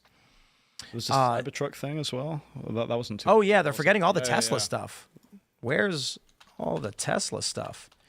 I mean, just there's a lot going on this year. We need to get a comprehensive list of all of the terror attacks for this year, so we can have this in a Google document database to actually start tracking this, because this year's been insane. The terror attacks on Tesla. Mm-hmm. What was there, like 70 of them? And the one guy blew himself up. Yeah, reportedly, you know, the guy, the military guy who was like locked in cockpit yeah, that rock was on and the first or apparently something like that. committed suicide. Oh, right. The last minute. Vegas. Yeah, It was in Las Vegas. and it's all metal, so it didn't blow up anything. It just blew himself up. I mean, what's interesting is that when you ask for these statistics, it's like there's no left-wing violent attacks. Like I see that a lot. I mean, I think there is a certain degree of when things haven't gone fatal, perhaps it's just been an attack on the street. These things either don't go reported, or like I've seen it by myself at like political rallies in the UK that, you know, a leftist might throw something at someone, throw a rock, and it might hit someone that might get hurt, but they don't actually report it to the police because they're like thick skin and, you know, I want to handle this myself. I don't trust the police. I'm not going to file it. So it'd be interesting to see the real numbers just behind this sort of low level violence in the streets. Yeah, you watch like Nick Shirley's video when he like tracked the ICE raid in Minneapolis, and they were like going through the street, and people were like pelting the cops with like just trash and rocks and that sort of thing. But since it was such a chaotic environment and ICE was just doing an operation, they're getting in and getting out, there's not like a huge federal police presence. Yeah. They couldn't make arrests. So all of those, I mean, maybe they followed up on it. I'm sure they did. But at least for what the public knows, all that wasn't counted. It's like if you started counting all of these like just attacks on officers that are taking place during these ICE raids that we're seeing being documented, like it would be outstanding the amount of leftist violence that's been. The councilwoman who punched one of the agents. Yeah. Oh, yeah. She's got in trouble. I forget her name. LaMonica McIver. Yeah, in New Jersey. So that's another, you know. Can we just stress this when we blame Gavin Newsom for his rhetoric and then the ICE terror attack? Can we just point out like a Democrat in Congress punched a federal law enforcement agent, like literally punched him on camera, I think more than once. Mm-hmm. Yeah. So when I don't understand, like, why are we? I'm not talking to these people. You know what I mean? They're coming on. They're being like, no, you understand? We are not for this. I'm like, shut up. You elected this woman. She went and punched a guy, and then you lied and claimed she didn't. You put her on CNN, and CNN claims she didn't, and we all watched the video. This is insane. Yeah, there's literally a slow-mo. You can like see the punch connect, and just, I don't know where that fist came from. She punches like a girl, by the way. She does, yeah. I mean, it makes sense. You know. All right. So far, we had 20. Got to be close. The list is actually really big when you include all of the Tesla stuff. So right now, and this is only like 10 minutes. 1, 2, 3. We got 3 in January. We got 6. March was crazy. 7, 8, 9, 10, 11, 12, 13, 14, 15, 16, 17, 18, 19, 20, 21, 22, 23, 24, 25, 20. Oh, okay. No, it's 24. 24 just on this list so far. Is it more than? Actually, it's more than that. 26. Just on this list that I have so far is 26, and I know it's missing some because I can think of more that it's not pointing out. But I want to get this out there. We need to make a comprehensive list because when you go through it, it's all leftist. Sure. There's not a single instance that I can find of a Trump supporter going and committing some kind of terror. It's pretty crazy. Well, actually, not really crazy at all if you think about it. It's all leftists, and it's in line exactly with like the Liberal Democratic Party. Hey, we have a statement from Comey here. Let's play it. Look at that. There's Comey. That's it. That's a statement. He's got makeup. My family and I have known for years that there are costs to standing up to Donald Trump, but we couldn't imagine ourselves living any other way. We will not live on our knees, and you shouldn't either. Somebody that I love dearly recently said that fear is the tool of a tyrant, and she's right. But I'm not afraid, and I hope you're not either. I hope instead you are engaged, you are paying attention, and you will vote like your beloved country depends upon it, which it does. He's right. My heart is broken that for the Department of Justice. Everything he said so far. But I have great confidence in the federal judicial system, and I'm innocent. So let's have a trial and keep the faith. Cut out the "I'm innocent" and "let's have a trial." The whole statement. I could ascribe that to Trump, and everyone would agree with it. Yeah. I mean, the fact that he's blaming it on Trump when it was a grand jury, right? Like this isn't a directive by Donald Trump to say, go get that guy. They presented evidence to a grand jury, and the grand jury said, okay, we think that there's enough evidence here to indict. So, I mean, look, if he feels comfortable going to trial, then, bully for him. But it'll go to trial, and we'll see what an actual jury says. What other option does he have other than kind of letting it go to trial? That's his best. It's the most pragmatic thing. You're not going to go out and say, I'm not innocent. He's going to fight his case. So yeah. So they were really happy when the grand juries didn't indict other people. They were like, yeah, no, didn't get indicted because they were wrong. Well, he got indicted, like you said. So something going on there. I hope everybody goes out and votes like their country depends on it because Comey is right. What Comey did, these people are abject evil. And my only fear in all of this is that Trump is not Superman. My fear is that Donald Trump is actually a bit of a hothead. And I think he is motivated largely by personal interest. And we need to win. Yes. If people like Comey and his ilk get power once again, they are going to destroy this country. Yep. And that's an understatement. I hope you guys like breaking rocks because we've seen the way these people talk. We saw what they tried to do. We saw what they literally did. They put Trump's lawyers in jail. They said, if you even try to defend Trump, we will send you to prison. Mm-hmm. The fact that they went after his lawyers should be something that makes people take notice, right? Obviously, the far left they're gonna say, well, it was the right thing to do no matter what. Yeah. But the fact that they went after the people that he constitutionally has a right to a defense, and the people that were there to provide that constitutionally protected right, they went after them and indicted them and charged them as co-conspirators.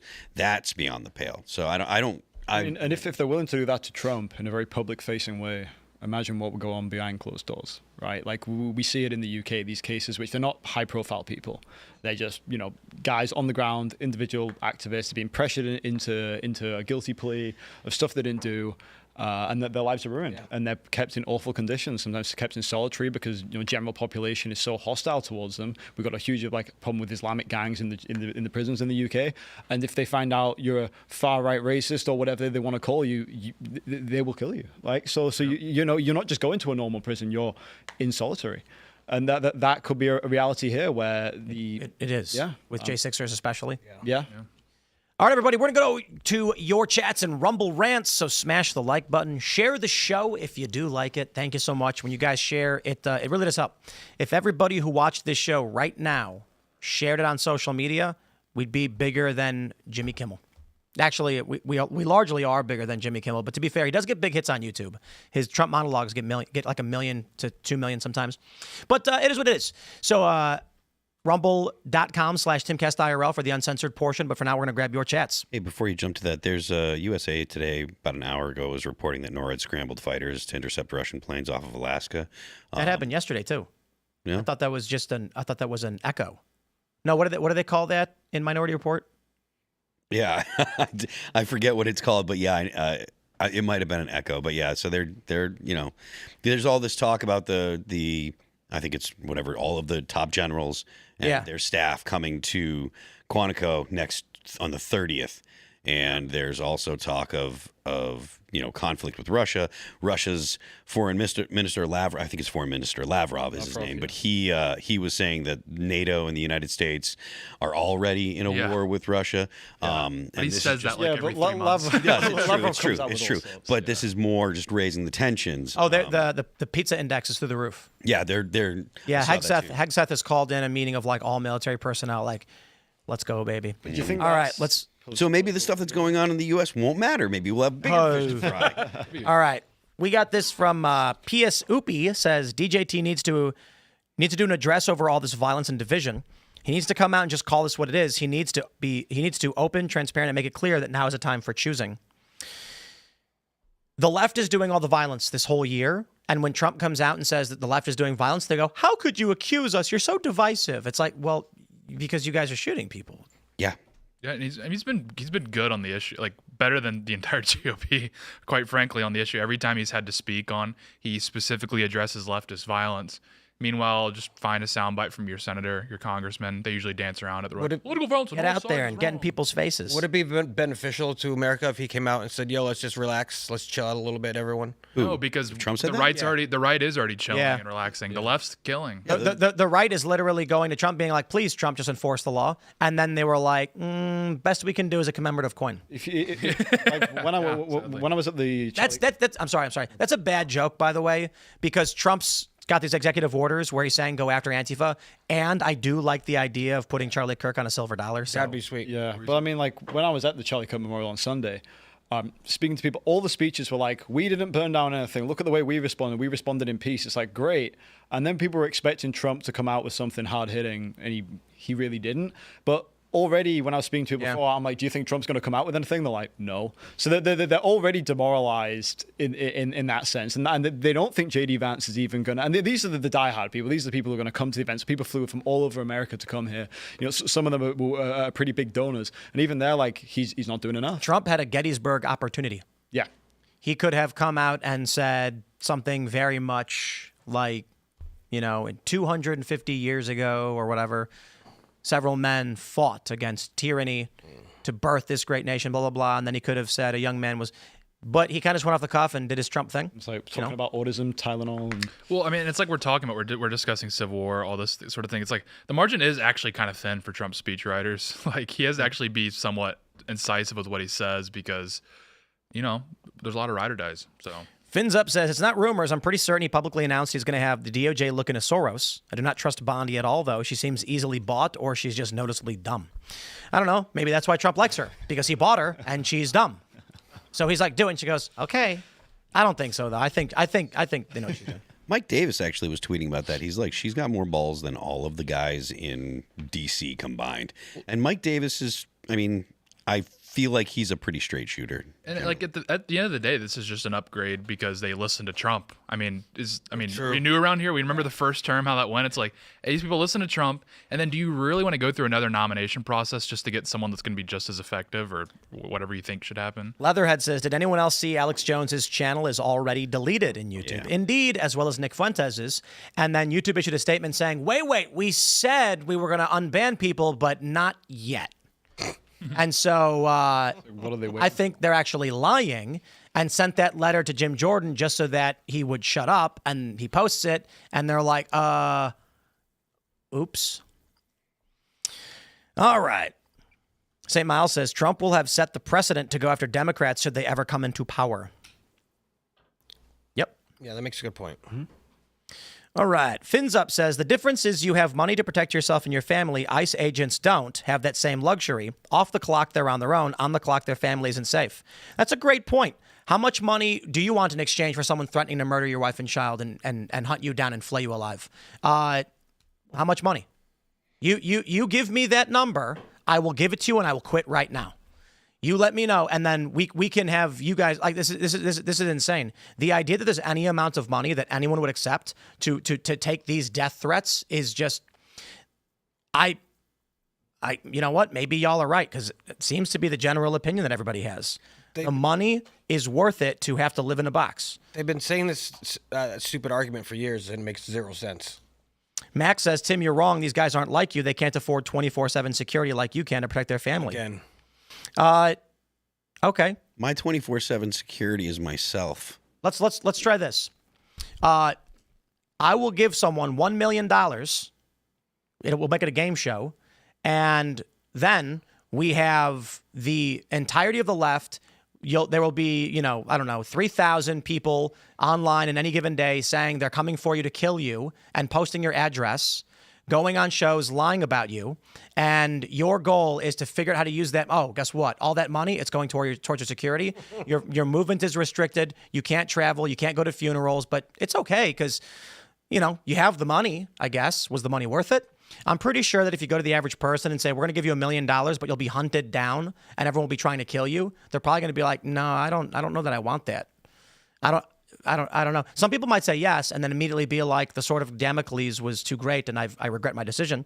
But I am seeing a lot of this, and I will make this wager with all of you. I will donate all of my money to charity and quit tonight if that's genuinely how everyone feels. Because I got to tell you, I am perfectly happy living in a bungalow. I used to say van down by the river. Now I say a bungalow down by the river. I don't need that much money. I can pay a couple grand mortgage, and I can easily do behind the scenes social media marketing work for, I don't know, $90,000 a year somewhere and be perfectly happy playing online poker or something. You shouldn't let the chat decide, because the chat is full of trolls. These aren't people trolling. These are routine super chatters saying that I should accept that because I have money, I should have to live under the threat of death from the far left on a regular basis, when I would much prefer not to have that risk at all. And I'm being told that our own law enforcement, who chose to go into direct conflict with terrorists, should be afforded more protections than I. Or maybe that's not a fair assessment, but that I should accept the circumstances and the money that comes along with it will pay for the security while I'm restricted from. Man, when I was working for some of these other companies, like Vice, for instance, I got to fly. I was on a flight twice a week, and 60,000 followers or whatever, getting paid six figures. I didn't have anything to worry about. I don't think people understand that. But Charlie Kirk is dead. He died. They killed him. I mean, you do it because you love it, though, right? Like, you do it because you feel like you have a sense of duty to speak about things. And, like, from the moment you put your face out there, you know what the political climate's like. You know that somebody's going to come and target you. And that's something that you have to accept, I think. I think, like, the money and everything aside, and, like, the sort of notoriety, whatever, of course, past a certain point, you don't want to exchange your freedom for that and your sort of your personal safety. But I think you knew coming into the game, when you first decided to go and speak out, you were going to go get some backlash. Nope. Right? You didn't? No. When I went fully I didn't start this as a partisan. Yeah, I know. I mean, initially, but when you did kind of cross the Rubicon, so to speak, so I remember that when I used to watch you. But took that transition. You must have. There was no transition. You must have. Well, like, you weren't explicitly like pro-Trump initially, right? Correct? Like, you saw the responses, people calling for Trump's death even prior to his election. You saw the response from the left towards these sort of more conservative pundits, people who were aligned with Trump. You knew that they were vicious. You could have full knowledge of I this. went skating at MLK Plaza in Berkeley. And Antifa had posted my picture on forums saying that I was a Trump supporter, whether I was or I wasn't. I didn't go online and make videos saying, here's what's going on and here's how the news media works, so that Antifa would post my image and threaten to beat me up. And then a bunch of people threatened to attack me until one guy said, lay off him and don't start fights at the skate park. But I mean, just being in the public realm in general, people someone killed John Lennon, right? Like, John Lennon, right, maybe he's not the best example because political side, but people will try and like kill celebrities for fame and notoriety. Being in the public eye, I suppose it does come with a certain level of calculated risk. I don't think When Charlie Kirk walked out in Orem, he didn't think he was going to die. I think he was fully prepared to. I mean, like they showed at the memorial, he said, "Thy will be done." To God, thy will be done. It was very religious thing. Right, but he was willing to die for that. That's why he remained on college campuses despite having this multi-million dollar organization, which was able to. That's kind of a crazy thought if you think about it. Like, he was willing to die, and his wife and children were also there as well. In this area where he has to have security is a great risk to him and his family for what he was willing to do. Yeah. And that's. I wish more people were willing to do that, to be completely honest. Well, I mean, I feel like an incredibly hard thing to do, but those are the people who move civilization on. Like the founding fathers. Everyone has something to lose, right? You have to go cross the Rubicon. You have to be a man of action. You have to accept that I'm going to do something that is potentially going to make my life and the people I love's life very, very difficult.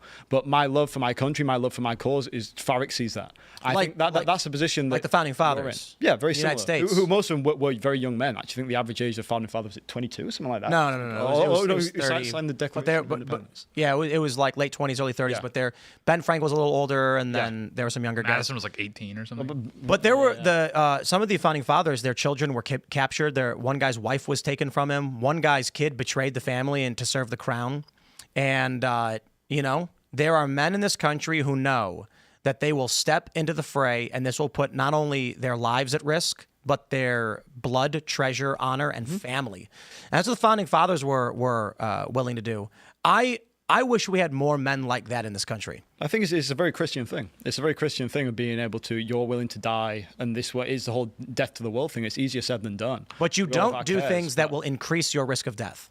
Perhaps you do. I mean, that's what St. Paul did. That's what the apostles did. They went out. Even their families, 11 of them died. Yeah, puts their families at risk. They were persecuted. I know it's a horrible thing. No one should politics... ever do anything that's going to put their wives and child at risk. Even if they're law enforcement, they should wear masks. So is it supposed to be some like unit class of people who are like politics is reserved for them because they don't have any attachments? This sort of like... Yes, these guys that are in ICE should wear masks and hide so that their families are not put at risk. Well, yeah, I mean, otherwise you're not going to get people to do the job. I mean, Trump is coming on a policy. Some men are not willing to risk their honor, family, or otherwise. I'm in the UK. I get ads to join ICE every single day. I'm not even able to because I'm not a resident here. But they clearly don't have enough manpower, right, to do this and already drop that manpower. And the fact that a lot of the reason that the deportations aren't going as high as they hoped is I think it's a manpower issue. That's why they're doing such a massive recruitment drive. That's why they're doing that 50K signing bonus. Trump needs to deliver on his electoral. 50K. Yeah, 50K signing bonus. Yeah, and I think this is an ad for ICE now. I think people are like, I think the logic there then that should be made obvious to everybody is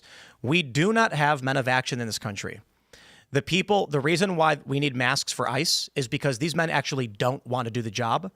They do not want to fight for their country. They simply want the paycheck. And they're unwilling to take any risks to themselves or their family. They just want the money. I don't think they're trying to mitigate that on that. They're putting their lives on the line. They're going into like drug dens. They're going. And why offer them $50,000 to do that? Like, why do you need to offer $50,000 to somebody to come and take this job to do it? The economy is terrible. People got to get food on the table still. Like, they got to be able to provide for their families. Like, and then my point is, it's pretty dang simple. If you're like, listen, I won't do this if there's any risk at all, and I want $50,000, it sounds like you are not someone who says, for my country. Well, they're still taking on a lot of risks. The masks are so they can still do their jobs. Like, it would be it would be just terrible for ICE if their agents kept getting mowed down because they're not masking. Like, it's like we're trying to get a job done. We're trying to get all the illegals out, and masking helps push that goal forward. That helps us get closer. That helps us move the ball down the field. Right. I'm just pointing out that if someone says, I don't want to do the job, how about $50,000? Sure, I'll do it, but can I wear a mask so that no one knows who I am? It's like, that's not somebody who's like, America will stand for eternity. Well, I mean, that's protocol. I mean, right now, like, I don't think it's a choice of the individual to not wear a mask. I might be completely wrong, but I imagine that's a different argument. I imagine right now it's protocol, but even if you do, like 50% of these guys, they are willing to have their face out there, take those risks. You're still going to diminish the force which is needed to go and get the job done. So the job's not getting done. Agree with what I'm saying? I don't know. I'm saying even masks or not, that's still like a very noble thing. Like, I'm not saying literally every ICE officer hates this country and is doing it for money. I'm saying the officers that don't want the job but were offered $50,000 and said, okay, I'll take it, but let me wear a mask, are the people who are just in it for the job. I think so. I think there are people that's just what gets them over the edge. But I think signing up for ICE, period. I'm not even trying to like do a rah-rah chest beating to like dunk on people. I'm just saying legitimately joining ICE as like a decision is very noble because it's an inherently dangerous job for the same reason police officers. Like, I don't think I don't think it's like a terrible thing that the NYPD has a little bit better incentives. Like, makes sense. It's a very dangerous city to work in. Like, you got to reward people for like the risk they're taking. I mean, I understand, but it's also ICE is like not joining ICE is not great for your lifestyle. Like, you usually have to move to some pretty nasty communities oftentimes. What is most offensive to me about the general conversation is that, you know, I stumbled into this. When I started making videos and doing this, I wasn't making money doing it. I was losing money. I left ABC Univision and I had savings and I was losing money to cover these stories. To, you know, travel to Sweden was a massive loss. Then I started making YouTube videos at a massive loss. I started getting threats from Antifa on the far left the whole time, losing money. And it wasn't until like a year and a half later I finally cracked into the black and I was even. And then I started working really hard and making more money. And then with that, I had to hire more people, eventually bring on, you know, security. Mm-hmm. Then I had to move, get away from the cities, all of which were ancillary to me just speaking out. And then I'm told that, and this happens all the time, how lucky I am for it, when I'm like, I just wanted to fucking live in a van down by the river, dude. But so like, why did you do that? Why did you uproot your whole life, do this in the red? What was the rationale towards that? Like, why? Because I don't care about money. I care about country.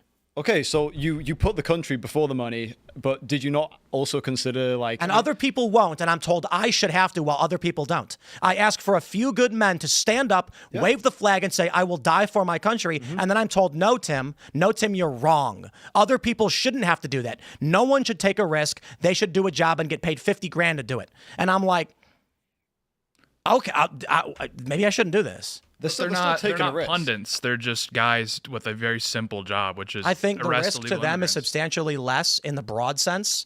In the immediacy of the job of ICE, they face tremendous risk that I do not, which I have tremendous respect for, which is why they carry guns. Mm-hmm. They have armor, protocol, APCs, helicopters, all that good stuff. And that is an incredibly important job, and I'm glad people are doing it. If the argument is, in the greater sense, I should be willing to accept threats and death threats and all that stuff.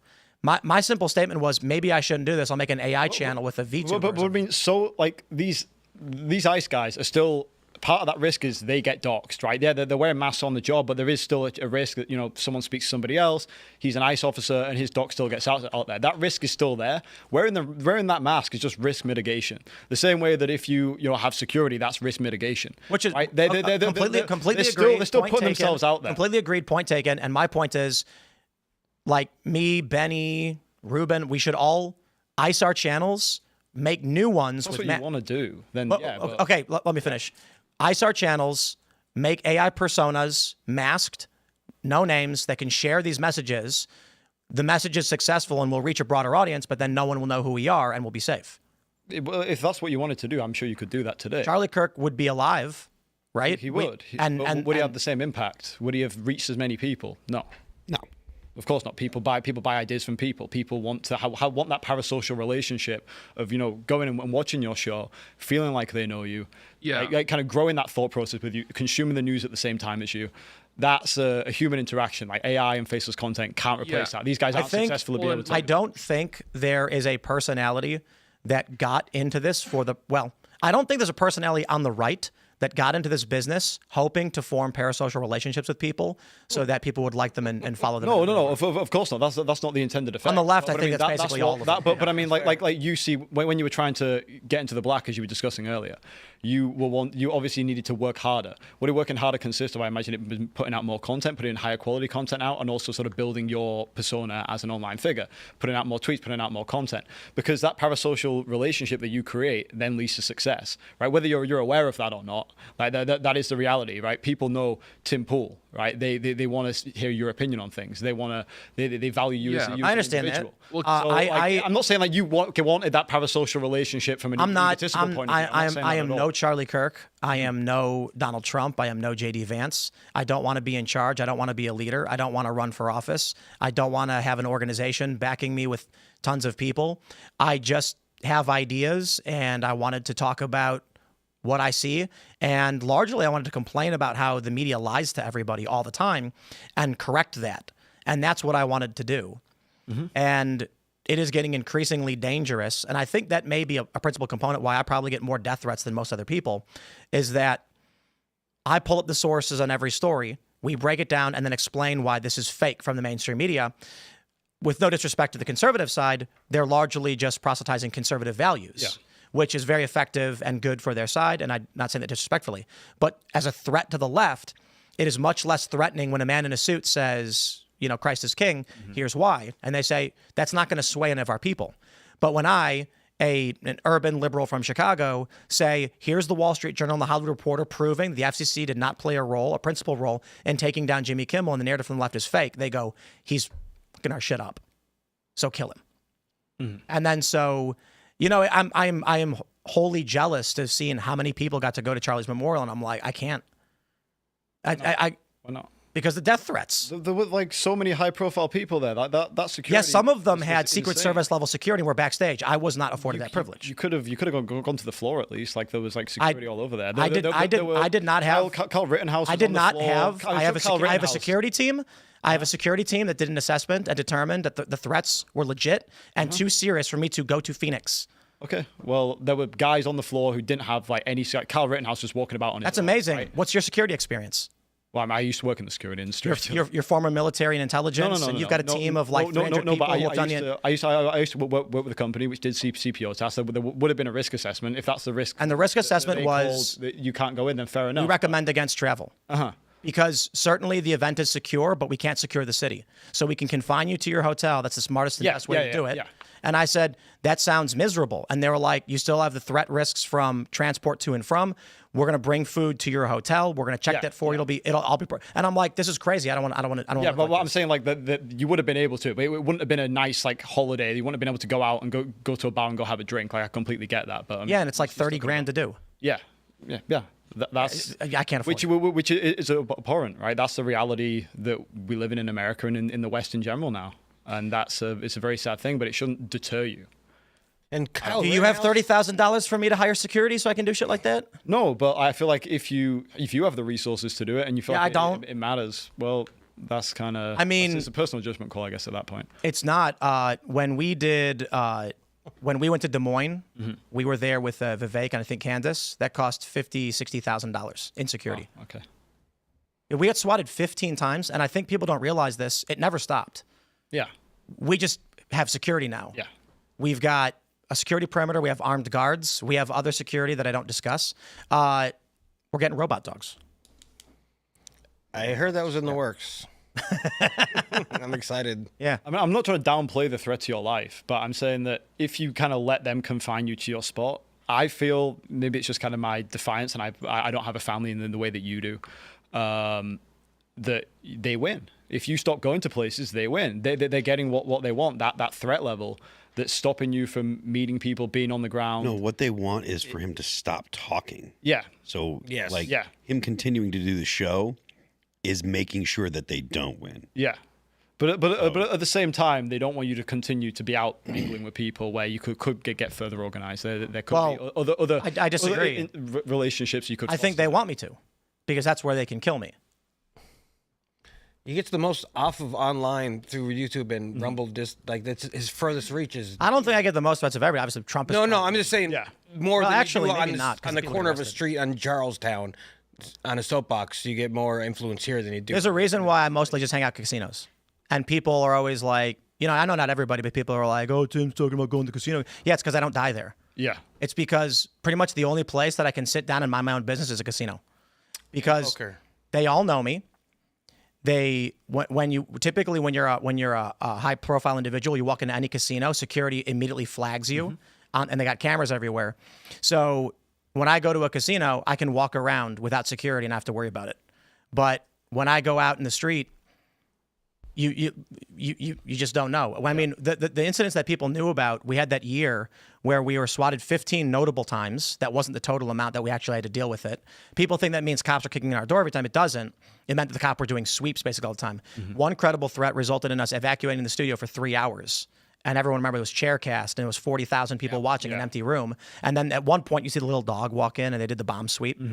And there are locations that we've tried to obfuscate through your typical legal means, which I won't get into detail on, but owning property through obfuscation to prevent security. And they found us. And we got swatted there, and armed men with rifles came, surrounded the building. And this is like, it's an incessant, constant thing. We've had, I think, 3 instances of the bomb squad deploying robots because the tactics they use, there are means by which, I shouldn't get into the full details. Let me just put it simply that there are ways that these people use that force evacuations and bomb squads, legitimate, credible threats. And we had people who are leaking information to Antifa and far leftist infiltrators, really, really crazy shit. And it's not stopped. We just pay more and more money to deal with it. Well, I think like going back to what we were saying before is that, they want you to stop. I think it is kind of making your quality of life so bad that you have to leave the house with masses of armed security and do all these like risk assessments before going anywhere. And then at some point you might go, well, I kind of just want a normal life with my wife and kids. Right. Like that is what it is. So, but it's also like it's incredibly difficult. I don't envy you at all. Don't layer on top of it the stop whining, Tim, you're rich. Layer on top of it, you stop being a little bitch. The cost of these things are far higher than the average person anticipates. I think the cost of security. It's and I'd much rather live in a van down by the river. Now I got a wife and a child, and we're there's going to be some more coming soon. And so bungalow, middle of nowhere, some chickens. I could do online work and easily. If I was doing standard marketing stuff, I'd probably make $500,000 a year working 4 hours a day. Yeah. With my understanding of internet structures and all that stuff, I could easily do consulting work and probably make way more doing something else than this. And so the challenge is always, and as it has been, the intense security risk that we face is a tremendous stress. And it's not just me, but largely my wife. Yeah, of course. And trying to deal with a new baby. And so one of the reasons why I'm going to be 40 and just had my first kid is exactly all the problems that I've discussed. And then the challenging thing in all of this, and let me just be a whiny little bitch because I don't care what people think. That's why I, unlike many other people, often just literally say exactly what I'm thinking, much to my own detriment. But people will make comments, and it doesn't mean all that much to me when people rag on me on the internet. I got millions of followers. But to point out, the people who have been constantly chatting things like, stop being a little baby, Tim, start having a family, what's wrong with you, all of those kinds of comments, supposedly coming from people who are supposed to be on my side, when the reason we're strained and struggling to do it is because people are trying to murder me. And it's maybe we quit, shut it all down, that way we can have a family and live a normal life. Or we have to try and figure out how we balance making enough money to cover the cost of security so that we can live somewhere where we're not going to be murdered. And then it is incredibly difficult to do that. And so I've said it before, my wife's attitude is probably just, when are you going to quit so we can stop having to worry about dying all the time? And I don't know. It's like you layer on that there's a tremendous respect for all the people who join the Discord server, who are members, who do watch every single day, who buy the products we promote, who are very much into it. And I look at that, and it's not a human thing. When I see coffee sales, I go, wow, did you guys know we did $2 million in Casper sales last year?